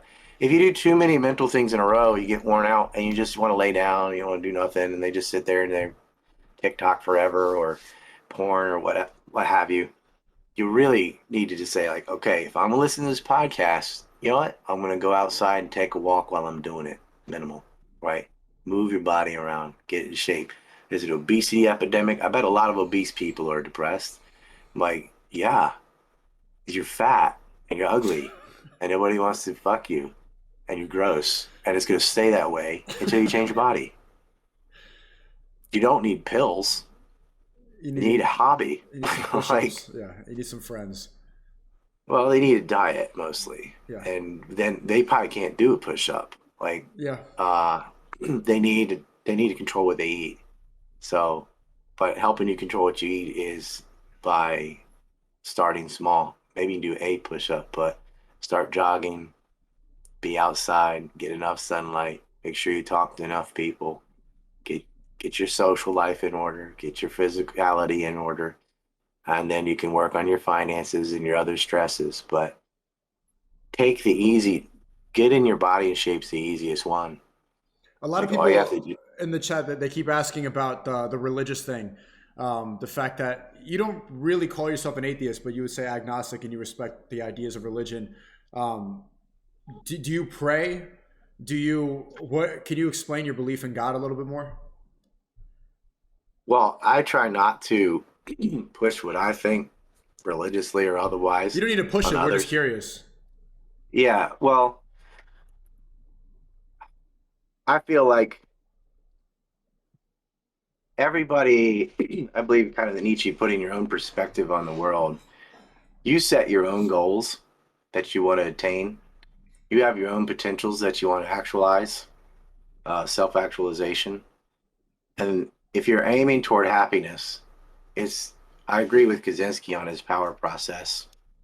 I think everybody needs a degree of autonomy to be fulfilled and happy. And for me, like my kids are my religion. Like I have three sons, and then doing everything to better their lives and teach them and help them avoid a lot of the problems that I had to deal with. Three sons. You're lucky. Three for three, bud. That's all right. my, Well done. my brothers had girls, but everyone. I live in Japan, so there's a lot of people here are Shinto or Buddhist or agnostic or whatever, and they seem to have a perfectly functional society, well oiled, and it's working for them. So that'll work. Christianity might be your brand, Islam might be your brand. Uh, a lot of the values overlap in these things anyway. The parts I disagree with are sort of the cosmological explanations and sort of the more silly parables and stuff. I just take those things as metaphors.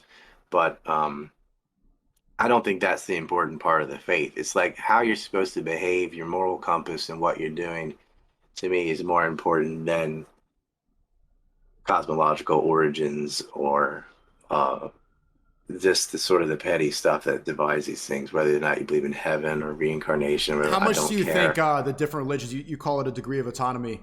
Do you think that religion is your lack of commitment to any religion, is it because you think that they're similar versions of the same ideas and that people generally need it to feel better, and that none of these books are really that much different, and they just follow them because they're cultural and because it's what people believe from what's around them? Well, I don't believe in it for the same reason I don't believe in leprechauns and unicorns. I just can't. It's ridiculous. But if you can, go for it. I don't care. But like I don't believe in literally like mythological creatures and stuff and talking donkeys and But any of then that. why is it, let's go back to the beginning of the conversation, why is it that the people with the most amount of power, they do satanic type rituals? Why do they try to actively use evil to blackmail each other and to gain ultimate power? And they're touching kids and they're doing this all the torturing stuff like that. That's the thing. You ever heard the expression like cheaters never win? Bullshit. Cheaters always win. They're cheating. People without a moral compass who are complete psychopaths and willing to step on anyone do tend to get ahead unless there is a force opposing that from a moral standpoint. Say, no, you can't do this. And we've lost that completely. Uh, Our value system has been replaced by consumerism and status seeking. And consumerism and status seeking is morally neutral, which I think neutrality and morality is immorality, because unless there's either you're moral or you're not, they don't equate any sort of moral judgment to anything. It's just, oh, it's just business. Like, oh, that makes anything all right. No, we fell apart as a civilization with Lincoln. He shut down the papers. He started a war that killed 1 million people. He married corporation and state. He started the income tax. Like, the whole experiment of getting rid of the kings, getting maximum autonomy for the population and limited government, all that Jeffersonian ideas was destroyed by Abraham Lincoln. So, of course, the Satanists put him on a throne and a big statue in D.C. like a king, because he wrecked it all. He brought it all back. All the kings, all the depravity and stuff from Europe, they got America back again. They later got the bank they wanted again. These people are sick because there's no opposition. They're organized, and we're not. But there is what I really want to say, I can't say it. It'll get you kicked off Rumble. Can you say it? I don't think it'll get me kicked off. I don't agree with what you're about to say. It will. It's gonna. If you want to talk about what real Satanism is,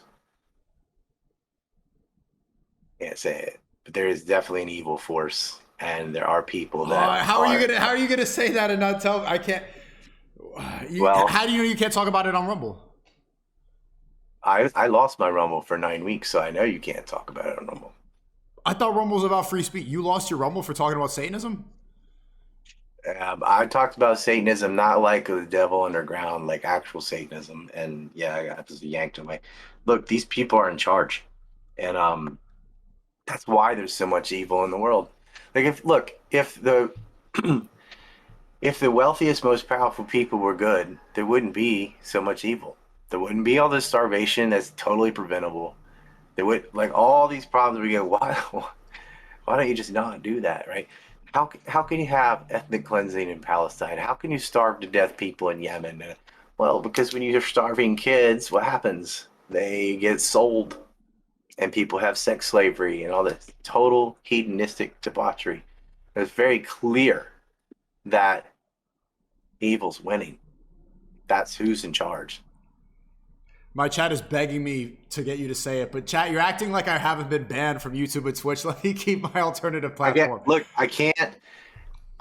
From my own financial standpoint, like, there's certain things that I'm not crossing these lines anymore. Because and not me. I'm just getting started. If you want to buy the Biden crime maps, whatever, but like, I have a family to take care of. I've been kicked off YouTube and kicked off Discord, like all the stuff, PayPal, Patreon. How I'm do not you allowed on find any of these things. Can you? I mean, okay, we'll talk about it afterwards. I do talk about this on my Telegram with like baited ears. So yeah, there's a really sick. These people are sadistic, and whether you believe in Satan or not doesn't matter, because they do, right? And they're going to act as if it was a real thing, right? Put it that way. And some of the sick stuff they do, they want to destroy innocence. And there's nothing that gets these people off more than hurting babies. And they hurt a lot of babies. And you look at what they've done with depleted uranium, you can't talk about it, man. So it pisses me off to no end. It pisses me off to no end the way they treat children. And they don't give a fuck, man. You watch, there's so many kids suffering in the world right now because of these fucking wars, because of these fucking lies from these psychopaths. And it could be reversed in a day if we had an honest media, and we don't. Everything comes back to the lie. You go back to John 8:44, right? The father of lies, the synagogue of Satan. Every fucking war starts with a fucking lie, and every fucking lie is from the media. And who owns the media? Who is they? They're not Jewish. They call themselves Jews. They're not Jewish.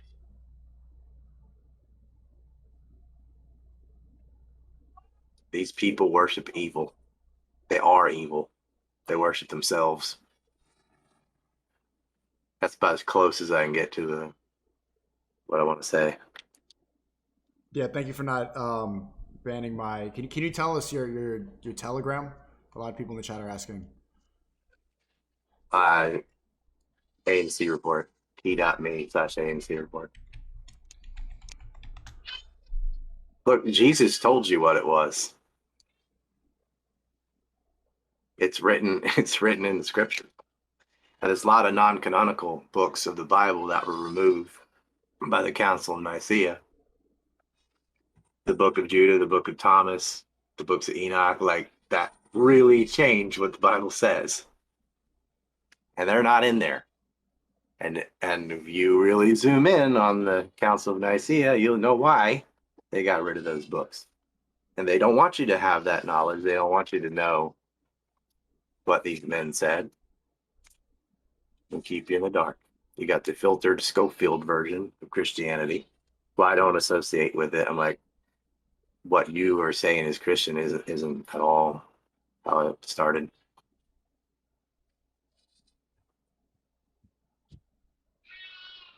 Is all this information available on the internet? What they really said at the Council of Nicaea? You can read the books that were removed. Yeah. Book of Judah is very enlightening.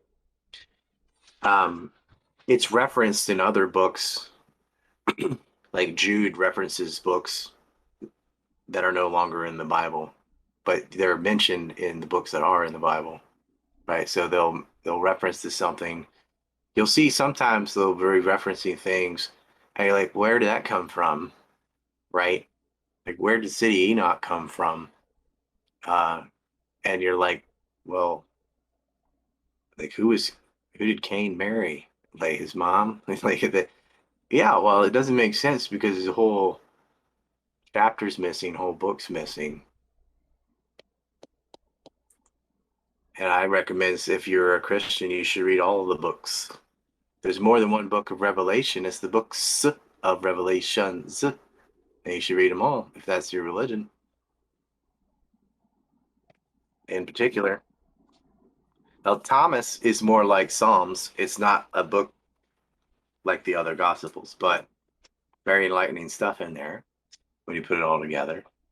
And it'd be better to have like a religious studies major or something to talk about it than me, but you should read the Gnostic texts and their accounts. It's very different from probably what you grew up with. But these banking families, look at when did Jesus get violent with the money changers? He flipped the table. He took a whip to the people, money changing, right? The one time he got violent is people charging your usury on loans. Like that wasn't how we were supposed to go. But now there's a central bank in every major country that creates money out of debt and backed by nothing. And we know that, you know that, I know that, but how can you fix it? Because the people in power have no interest in even admitting it's going on.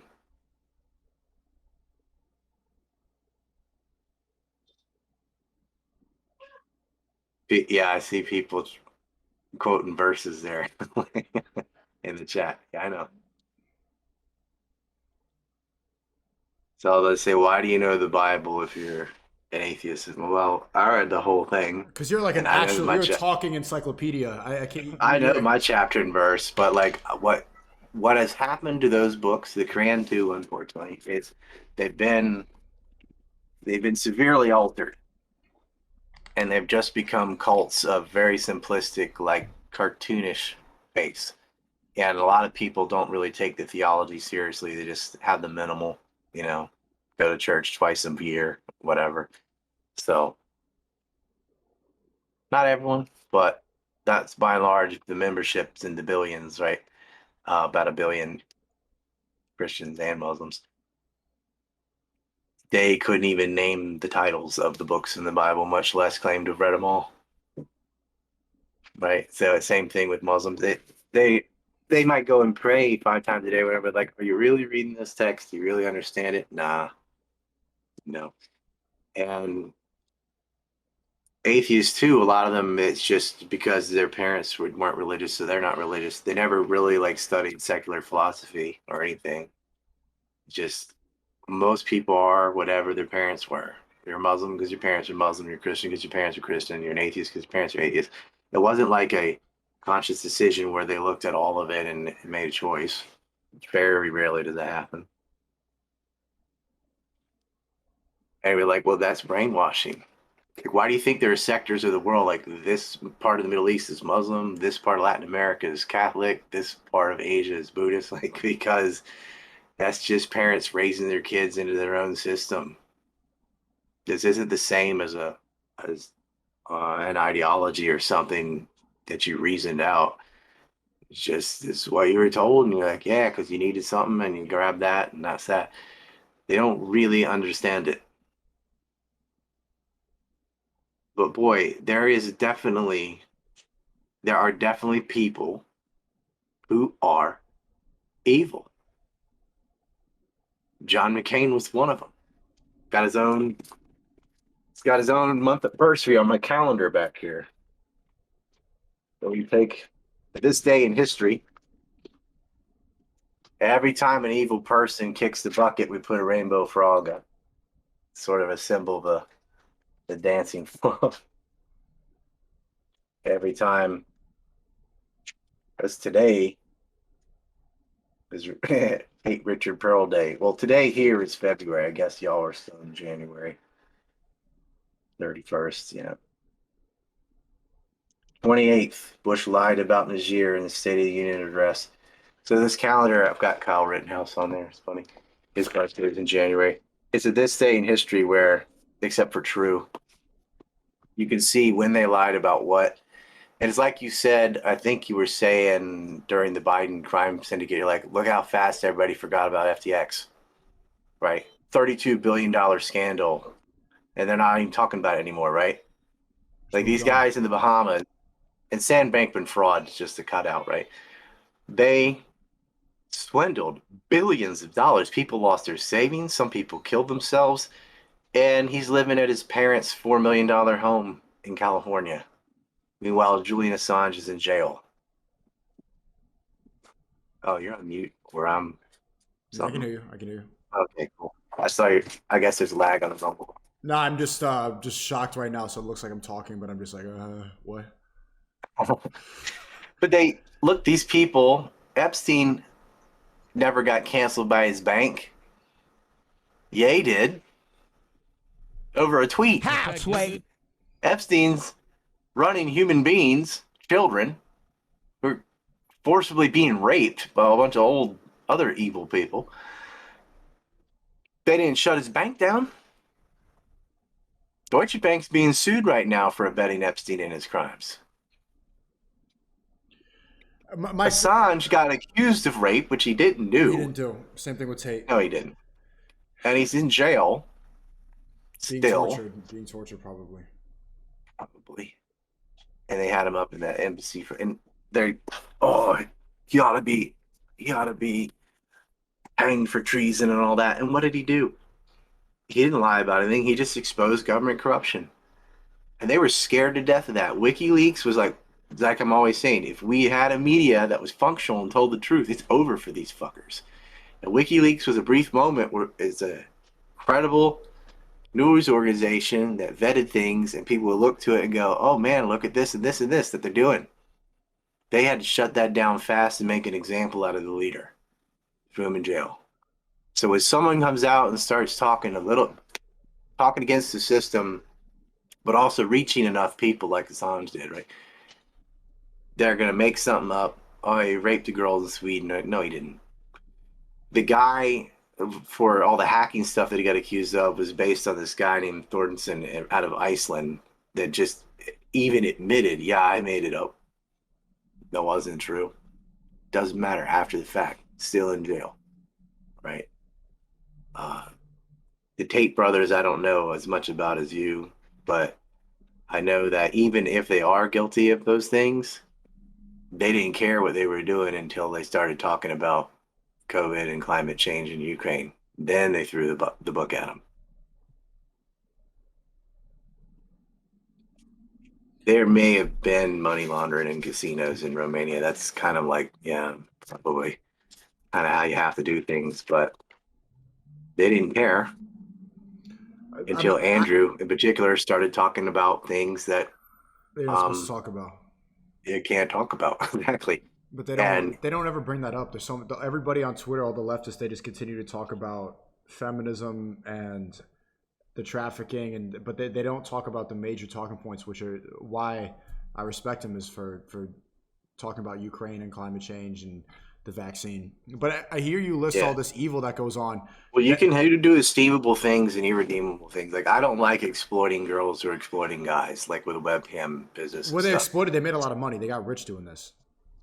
Yeah, but like off a bunch of simps that were giving a life saving. I Those just simps. like The kind of, argument is those simps would kill themselves if they didn't have any. If they didn't have that time and compassion from a girl. You said like the most important thing. Men are social creatures too. That they need a mhm. conversation. Most of these guys, they were not even paying for these girls to be able to like look at them to jerk off because porn is free. They just wanted to talk. So they They get the. really do. They're paying just to talk to a pretty girl. They want to be acknowledged and quit being invisible. Isn't that sad?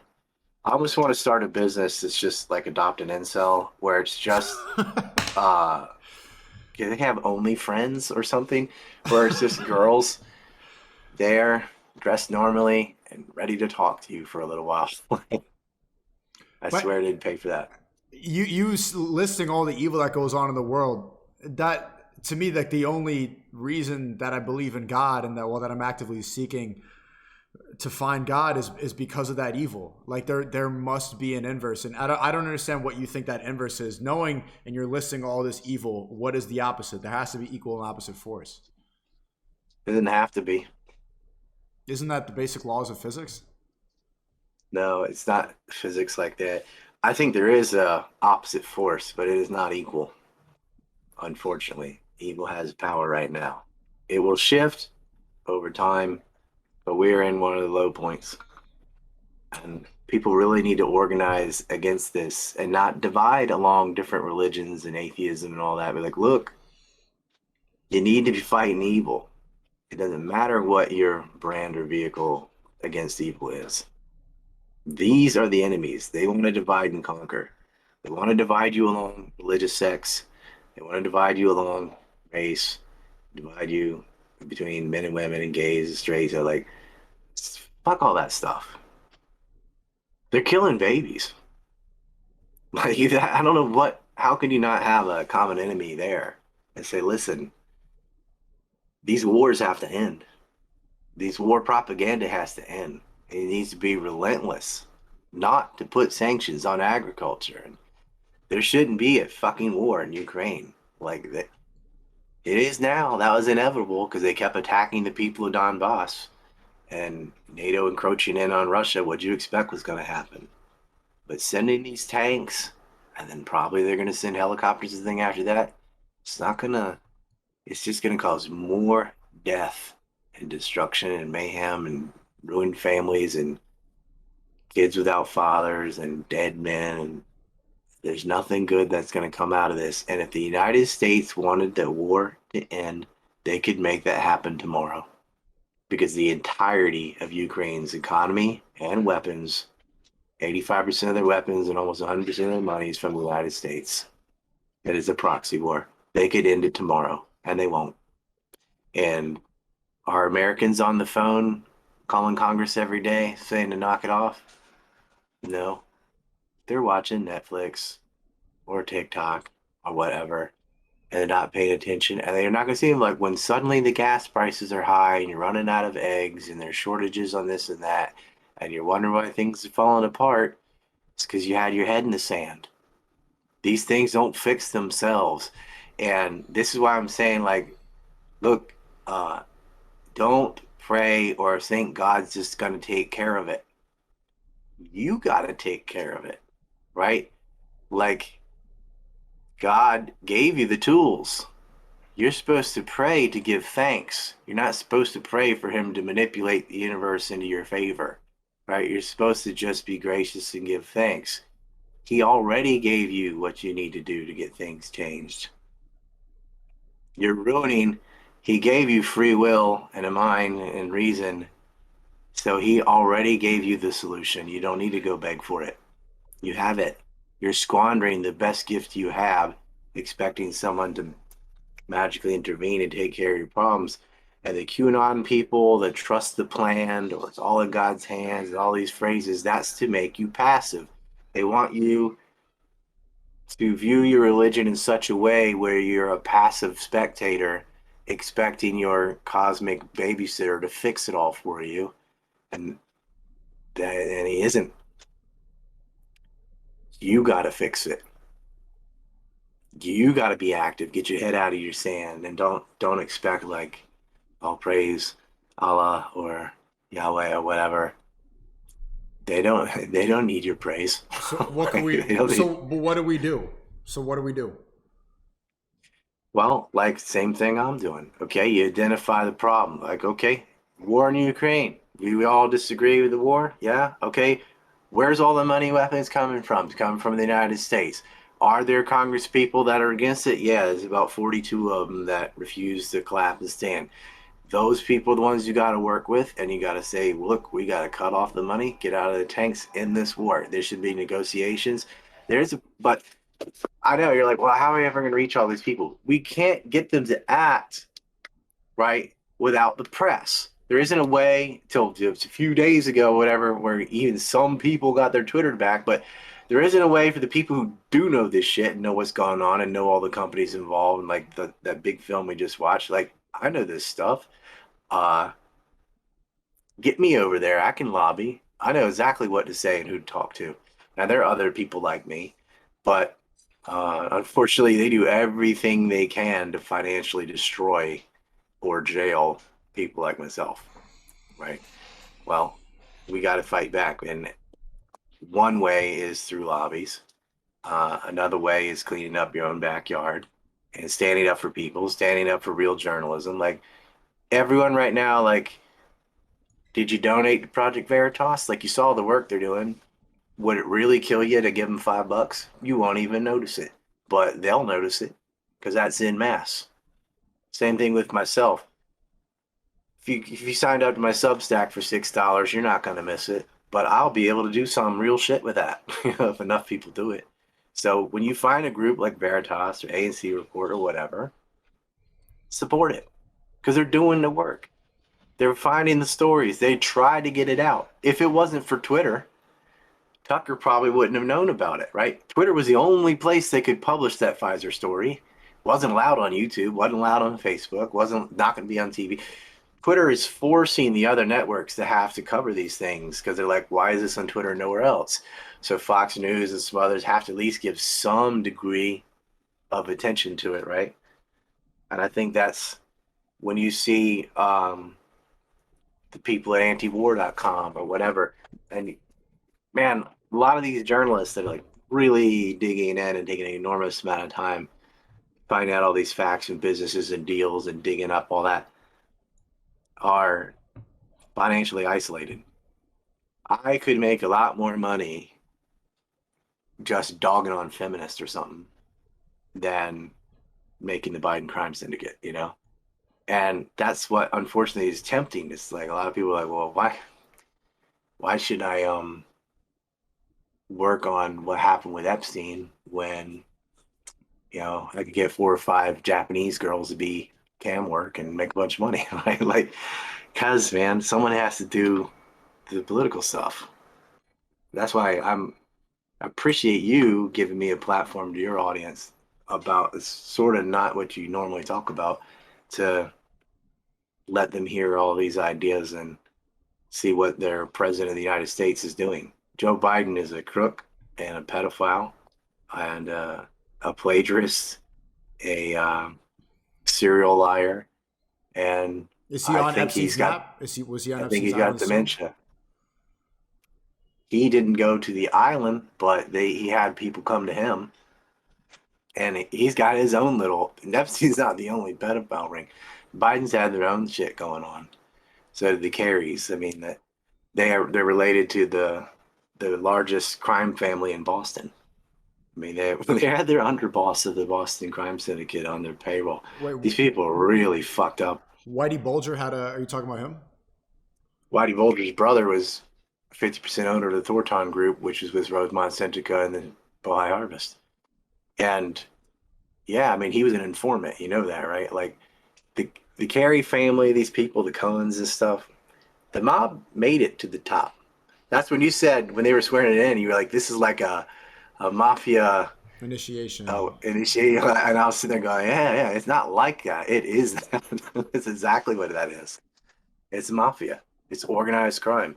Organized crime realized the state's the way to go. You could go all the way back to the most famous pirates, right? Like Vane, Jennings, Bart, these guys, all related to some governor or some state of somewhere, right?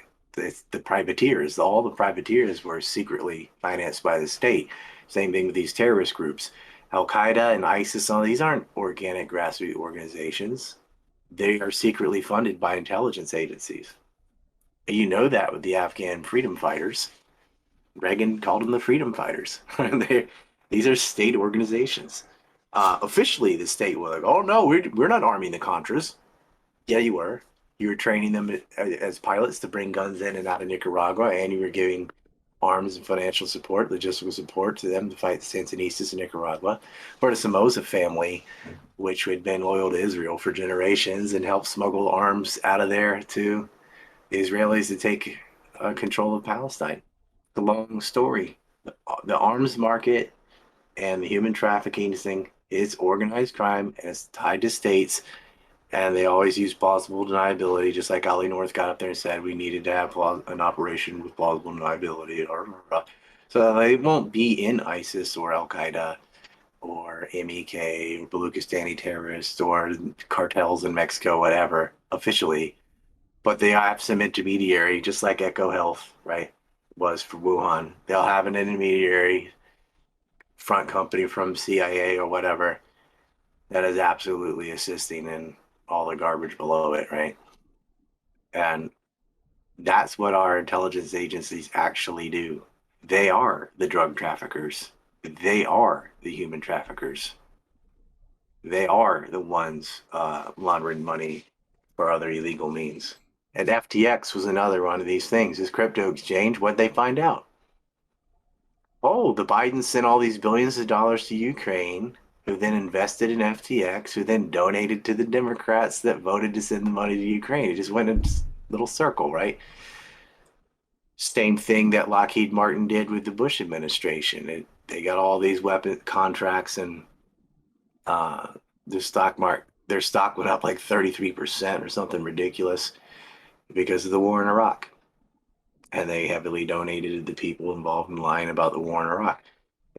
That's the old MIC. Little circle, the military industrial complex, the medical industrial complex. And the thing is, like, but we know that. Like, and journalists can point out the specifics, the companies, the people, the individuals, everything that happened and who profiteered. And nobody's going to jail, nobody's being subpoenaed, nothing's happening. Because the press is fucking broken. If we don't fix the media, we can't fix all the crap that comes downstream from it. And you can try, like, let's just vote in the right person. Okay. You can't fix things politically or culturally until you fix the fucking press. The press has so much influence over culture. How can you get mad about something if you don't even know what's happening? Like, look at the people who might hate Joe Biden's guts and did not know that Hunter married his sister-in-law after his brother died. I had no idea. Hunter got her pregnant. Like, the debauchery is off the chain. That's If that Jerry was Springer Trump, shit, if that right? was Trump, I would have heard that every single day. There's no If doubt. one of Trump's kids married the other one's wife after he died of cancer and then got a hooker pregnant and denied it, and then she had the kid and got a DNA test and all that, like, you would never hear the end of it. If there was pictures of Donald Trump Jr. butt naked with kids in lingerie and getting foot jobs and stuff. Video, like, it would go all over the internet. There would be blimps in the sky saying, "Look at this," with naked pictures of Donald Trump Jr. Whatever. Hunter Biden's nude with hookers all over the fucking place, and they just censor, protect the crime family, protect the crime family, and that's how you know how deep it is, because it's not just the Bidens and Kerry and stuff. That whole media network protects the pedophiles. And then you look at one CNN producer, two CNN producers, three CNN producers caught pedophiles, right? Writing about it, advocating it, and engaging in it. You can look up CNN producer pedophilia. Have fun, you know? And you're like, wow, I didn't see that when that happened. Like, yeah, you think CNN's going to report on itself? They're crawling with these people. They love to destroy innocence and they prey on children, and pedophilia is much more widespread. Like, when I was younger, I thought that was such a rare fucking weird disease, like cannibals or something. Like, who the hell would want to rape a baby or whatever? Well, and it is babies. It's not just like adolescents and kids. It's babies. They were selling. Oh, you want to hear this? It's bad. You can't say it on It, Rumble. no, I can say it. It's just disgusting. They were selling tapes, $40,000 a piece, where they rape a baby to death. There's one, uh, was it Daisy Destroyed or Destiny Destroyed or something like that, where they took a young girl, 18 months old, still in diapers, still happy and trusting. A guy named Scully did this, and two Filipino hookers took a baby, tortured it for 3 hours. It was just a wailing mess, You saw it? scarred, bloody. They're shoving thumb up her butthole and slapping and pinching her skin and making her cry. What is it? Crying because she's out of breath, and you like can't, like, just fuck this baby up for life. I can't even tell you what happened. But the guy didn't go to jail, and so did the two women. But these kind of tapes of babies being tortured, molested, and raped too. Like, put a 18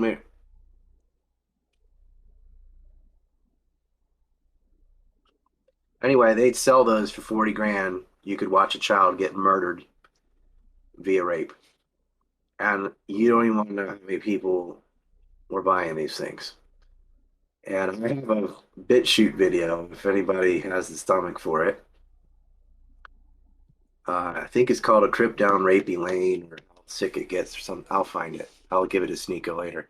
I don't want to. I don't want to watch that. You know, I don't show what happened. I just have the reports on the people being arrested. I believe But it's you. like I they don't want to. they I mean, Mary Kay Letourneau, right? That, look at our old Inspector General, Joseph P. Schmitz, and these people. They had a baby come into the hospital with human hair wrapped around his penis so tight it nearly castrated the young boy. That how they saved that one, but she got a 13-year-old, raped a 13-year-old and got herself pregnant from a child. Uh, and these are the people, like, are supposed to be policing human trafficking, and their own family is deeply involved in raping children and torturing babies.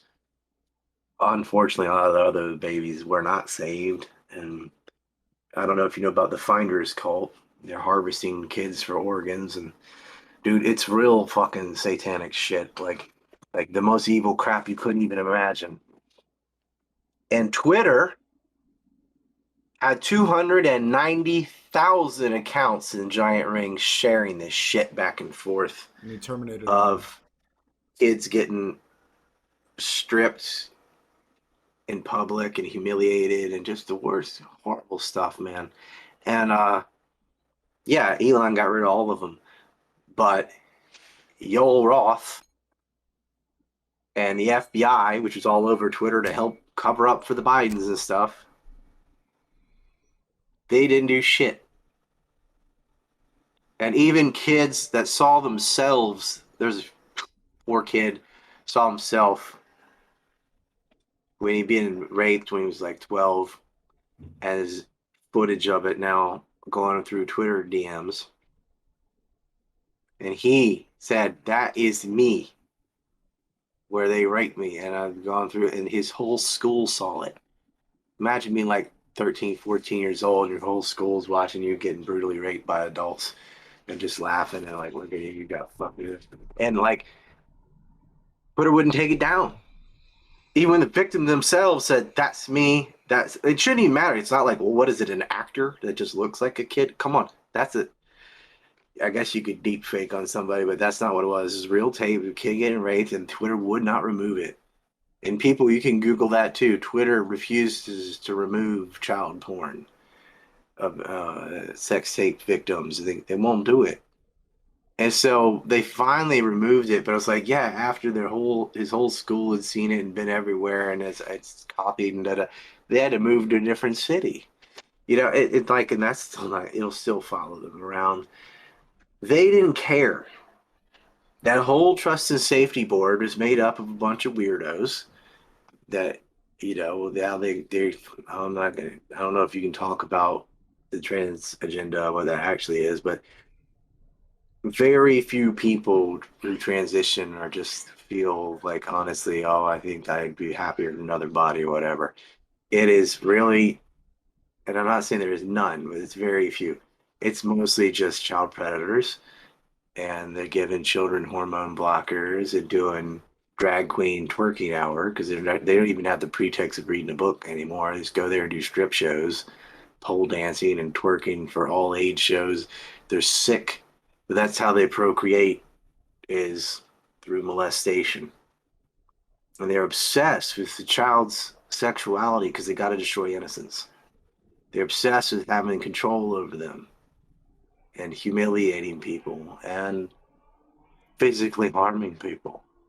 And you would think that anybody, religion, no religion, anybody with a fucking inkling of a soul or morality would want to protect children. It's ingrained in most of us is you want to protect your children. That's why we are able to have them and raise them and do and love them. But there are others that they are so fucked up in the head to sexualizing anything non-normative is what they want to do. And there's nothing more non-normative than attacking children. So that's what they want to do. They're really fried, and they won't even look at it as a mental disorder. They're like, oh no, that's just them being their way. It's an art form. Like, fuck you. No, it isn't. They're predators. They're groomers. Over and over again. There were two that just adopted two boys, and what that happened to them, two boys they adopted. Yeah. And like, oh, you didn't see that coming? And there's no protection for them. And it's getting worse, man. They're pretending now. They're pretending to be animals, furries, and birdies. I don't know if you know about within the furry community, there's a hierarchy. The birds are on the bottom. The bird people who like poop out prosthetic eggs. So degenerate. Like, oh, I'm a bird. They put newspaper on the floor and shit out an egg because they're bird people. Bestiality and stuff. It is Sodom and Gomorrah. It is Psalms 12, 7, and 8. If you want to look that up later. You've just made me believe in. You've strengthened my faith with this conversation. I don't understand how. And I think the only thing I disagree with you about that you've said is that there isn't equal and opposite force. If evil is at this level, then there must be good. I refuse to believe otherwise. There's the potential for equal force, so we're definitely not winning. Maybe you're pessimistic because of all of what you're consuming, trying to find the truth and how much they censor people Well, like I'm you. trying to stress that it's not automatic. It's not like, well, there's just going to be an equal force. No, only if you make it so. Like if you rely on a sky daddy to just take care of it all later, that's not how it works. You got to do it. They said, "O Lord, will you keep us safe and protect us from people forever? The wicked freely strut about when what is vile is honored among men." They strut about when what is vile is honored among men. That's what they're doing, strutting about as vile creatures, doing pole dances in front of children, men with prosthetic breasts and thongs, swinging the man hammock around in front of 3-year-olds and stuff. That is psychologically damaging. It is fucked up. It should not be tolerated. And you're not even allowed to speak against it without getting canceled off all the major stuff. Like, oh, you hate trans people. Not Like, only that, I I try don't, to talk I about don't that. hate trans people. I hate people who swing their dick in front of little kids. I don't care if they're trans, straight, gay, whatever. You cannot do that. I show that directly to woke people, and they're so far down, so far brainwashed that they don't see it. They're like, twerking isn't sexual. They find it. They genuinely see that. I'm like, this is how insane it's become. I see that and I get enraged. And I show it to someone else. Like, yeah, that's fine. It's a dance. It's a dance. They see the fact that they see that and it doesn't elicit some sort of rage is a clown world. But I mean, to make the conversation a little bit lighter, we've been going heavy. People are asking, like, how could they fix the birth rate in Japan? Like, obviously, I think the solution to everything we're talking about is having a family and having a lot of children. But why do people? Well, You live in about that Japan. statistic, the reason the birth rate went down in Japan is actually because when China had the one child policy, they would just go over to Japan, have a baby, and then bring it back to China. That way, they didn't have it in China, so they weren't breaking the rule. So the birth rate went down, but it didn't go down because everybody quit having kids. It was because it was inflated to begin with because all those Chinese babies that were being born in Japan counted as Japanese births, even though they didn't really live here. They like from day 8 or whatever, they'd go back to China. That's part of it. Um, the Japanese birth rate is also in line with the available land. It's an island, it's 75% mountains. And so people have 1 or 2 kids each. But because of that, people in Japan have, you can buy a house for $800. So your generation, most kids your age can't afford a house and will never afford a house. Because you have an indefinite growth rate with a finite amount of land and property that isn't all owned by one guy or something that everybody's fighting over. And so the prices keep going higher and higher and higher. People are in their 30s before they can own a home and they got a 30-year mortgage and all that. Japan doesn't have that problem because there are more homes than people. And so, yes, you want a family and all that, but indefinite growth for the sake of growth is the same ideology as the cancer cell. You have to look at what's available and what your population is and figure out what's the best for highest quality of life for your standard of living. And so let's just do a thought experiment and say, okay, let's drop another billion people in Japan. What would happen to the cost of housing then and the size and so on, right? There is going to be a limit. Now you can say, well, it can be higher than it is now, and I agree. I think they should increase the birth rate. But there's going to be a ceiling. Right? If you want to have a 3-bedroom house and this and that, everyone cannot have that once you reach a certain size, unless you start colonizing planets or something. Um, but the birth rate thing in Japan is it's economic. It's people almost entirely live in giant urban centers. I think Tokyo is the largest city on Earth. Um, there's not a lot of available agricultural land in Japan, and unlike Britain, they didn't get to conquer a quarter of the planet and spread their seed. They had annexed Korea, and I'm not justifying this at all, but like when you're an island nation like Britain was or Japan was, and you reach the limits from coast to coast, what do you do next? Start conquering the mainlands and stuff. Britain did that. And look, Canada, the United States, like a lot of that's a result of British colonization. Japan lost its war, so it didn't colonize, and they don't have the room to just reproduce indefinitely. There need to be incentives. And so some of the things the new prime minister has done is they're doing it's prefecture by prefecture, unlike the United States. 47 prefectures in Japan have quite a bit of autonomy. So in Nara, for example, um, Nakagawa-san took the COVID money and spent it on childcare instead of the corona bullshit. And he started giving grants to families to say, we'll pay for your preschool or we'll give you X amount a month if you have a baby this year. And that did incentivize people, or at least be less worried if they're having a child already. So what you could do to encourage the birth rate would be to give tax breaks and financial incentives for having children. Right now, it's the opposite in most places. Children are a huge burden. And you think about, oh, I got to save its whole life for higher education if you're in the United States, right? It costs a lot to have a child, and people are waiting till they're older to have children because they're not in a financial position to take care of a child the way they want. And so I don't think people should be punished for being married. I don't think people should be punished for having children. I think the tax incentives should be the other way. But of course, the people in charge of creating the tax law never have any kids. Look at the WEF and all those people. How many of those people have children? Right? Did Merkel have? Does she have any children? No, they don't have any kids, right? Does Schwab, they're all childless. They could never have a child either. These cretins, getting close to the edge there too. They can't have children, and they never do, and they don't worry about the future like that.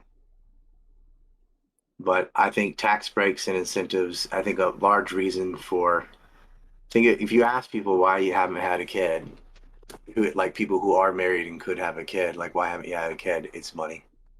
That's the main reason. It's not like, oh, I just don't want the responsibility of a child. It's like, no, you do want a child. You don't want to have to pay for all the things that come with that. Because it's not that the child, it's not like diapers and clothing and all cost that much money. It's the amount of time you have to spend watching them, taking care of them, raising them, teaching them how to talk, walk, everything, where because you're doing that, you can't be at work. So you're losing money from the time you lose, right? So there need to be financial incentives to like recognize that, hey, having kids is a vital part of our national interest. And maybe we ought to subsidize that a little bit. In Instead of Hungary, subsidizing these baby mamas, like, yeah. why don't we subsidize a nuclear family? In Hungary, they give Like, you you don't have to pay taxes if you have 4 children. If I'm not mhm. mistaken. That's true. Yeah, I think Victor Orban So put that you through. think that child support and alimony they created these systems so that they encourage the baby mama and they can get rid of the nuclear family? Well, whether they did it on purpose, the result's the same. It destroys the nuclear family, right? And that shouldn't be. You should reward healthy behavior Instead, it's you're and incentivized to discourage divorce as a unhealthy woman. behavior. Yeah. Right. Well, women realize the divorce system in the U.S. is fucked up. I mean, the majority of divorces are initiated by women because, yeah, they're going to get half his stuff or all of it, right? I don't see why a young man would want to get married because there's so much risk. He could lose all his shit, his kids, everything he's ever worked for, his home, or be paying the rest of his life for somebody he doesn't want to be with at all. Why would you? What do you gain? Like, why not just stay in the dating pool and never get married, right? And a lot of men aren't getting married for that reason. They're like, it's a bum deal. I'm not doing that. What do you think? What advice would you give? I'm not sure how old you are. You're in your late 30s. Nah, I'm older than that. What advice would you give to the young men watching my stream to find a good wife? Something I've been thinking about a lot. I've been like pretty focused on work and stuff like that, and not really been that focused. But I'm not sure. Like, what are your green flags for finding a good wife?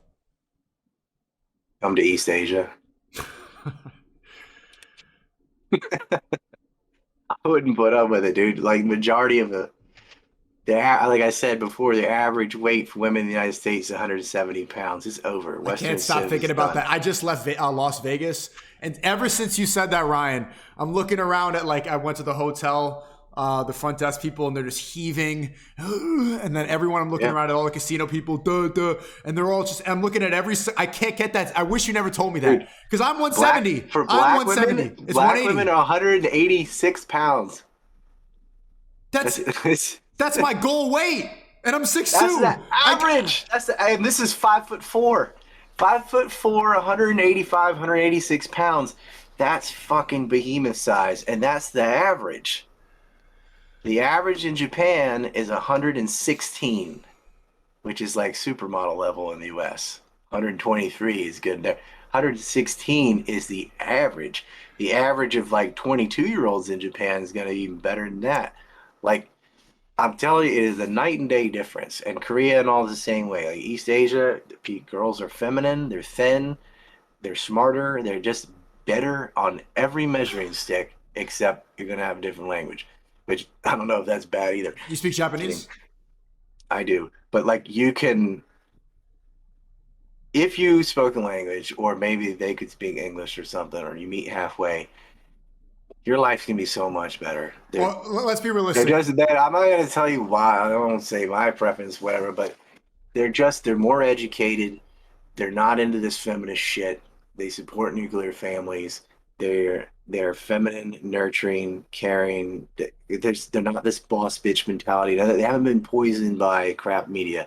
It's just better.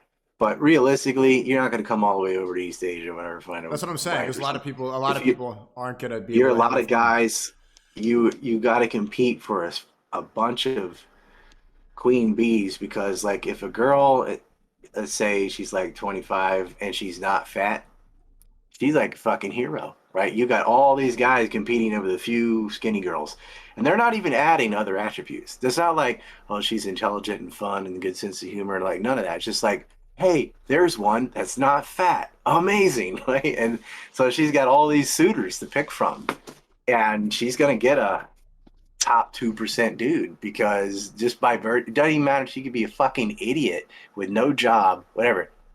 Like her waist is smaller than her breast and butt, well, she's a winner, right? The standard for women in the West is so low that it barely goes beyond how attractive they are because adding anything to that's unrealistic. It's like, oh, she's hot and smart, unicorn, right? Like, but that wasn't always the case at all. Women used to just be thin, like in the 80s. If you go through a person's yearbook in the 80s or 70s, whatever, you'll see like the fat person of the whole grade, right? Everybody was just thin. It was a normal thing. But that standard, you can't even get through the someone you even want to date, no matter how cool she is, better because everyone is so atrociously obese and disgusting. And then unfortunately, the remainder are really high on themselves because they're a big fish in a small pond type situation. But there are still good women out there, But even in. Washington Heights makes a good point. Does Japan, a homogenous society, really want a bunch of autistic schizos talking about Satan and stuff? Do they really want us to come in there? Isn't like what makes the country great the fact that they have a low level of immigration? Well, they allow immigrants temporarily, which means they pay into the pension system and then never collect. That was their way of solving the Social Security crisis. Um, they're very selective on who can live here. You can visit, but as far as who can live, you have to be working for a Japanese company or married to a Japanese person already, which is a catch-22 because you'd have to be here to do that. Um, or be like PewDiePie, they just obviously like add enormous wealth and something to Japan. They're not gonna let you in, and they have to have a very stringent immigration policy because if they didn't, it would become Chinese overnight. You'd have like a million Chinese people move to Japan tomorrow if they open the border. So it's going to be the way it is. Homogeneity. There are a lot of other places that have that are not Japan. North Korea is 100% Korean, not doing too well. It doesn't make a difference. I want to go visit now. When would be a good time to visit? The spring and the fall are my favorite seasons. It's like next month. Oh, I've got my PTA thing. I got to bounce. Sorry. Oh, my bad. All right, man. Guys, get a Biden crime map. Sneako's got the link. Link in I'll talk to you description. later. All right, man. Bye Thanks for bye. coming on. Bye. Man, W. Ryan Dawson. Look at that. Family man. He's late. I got him late to his PTA meeting, man. We talked for way too long. Chat, that shit flies by. I had him on for, that was almost 2.5 hours. And then an hour of his documentary. Unbelievable, bro. W. Ryan Dawson, thanks for coming on. Sorry for holding you up. I mean, it's your responsibility to remember that. He should have remembered that for sure.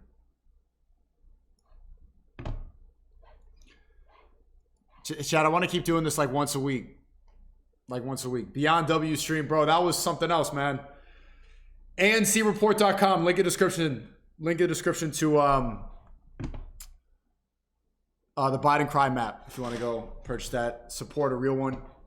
I need to go to the bathroom. Real quick.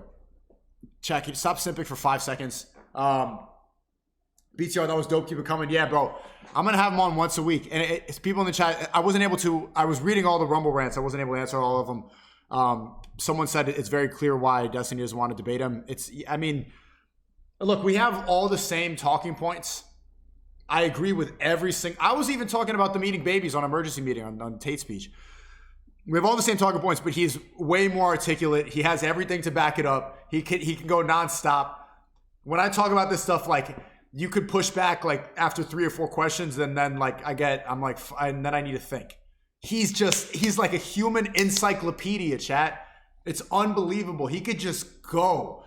He could just go for like 8 hours straight if he didn't have that PTA meeting.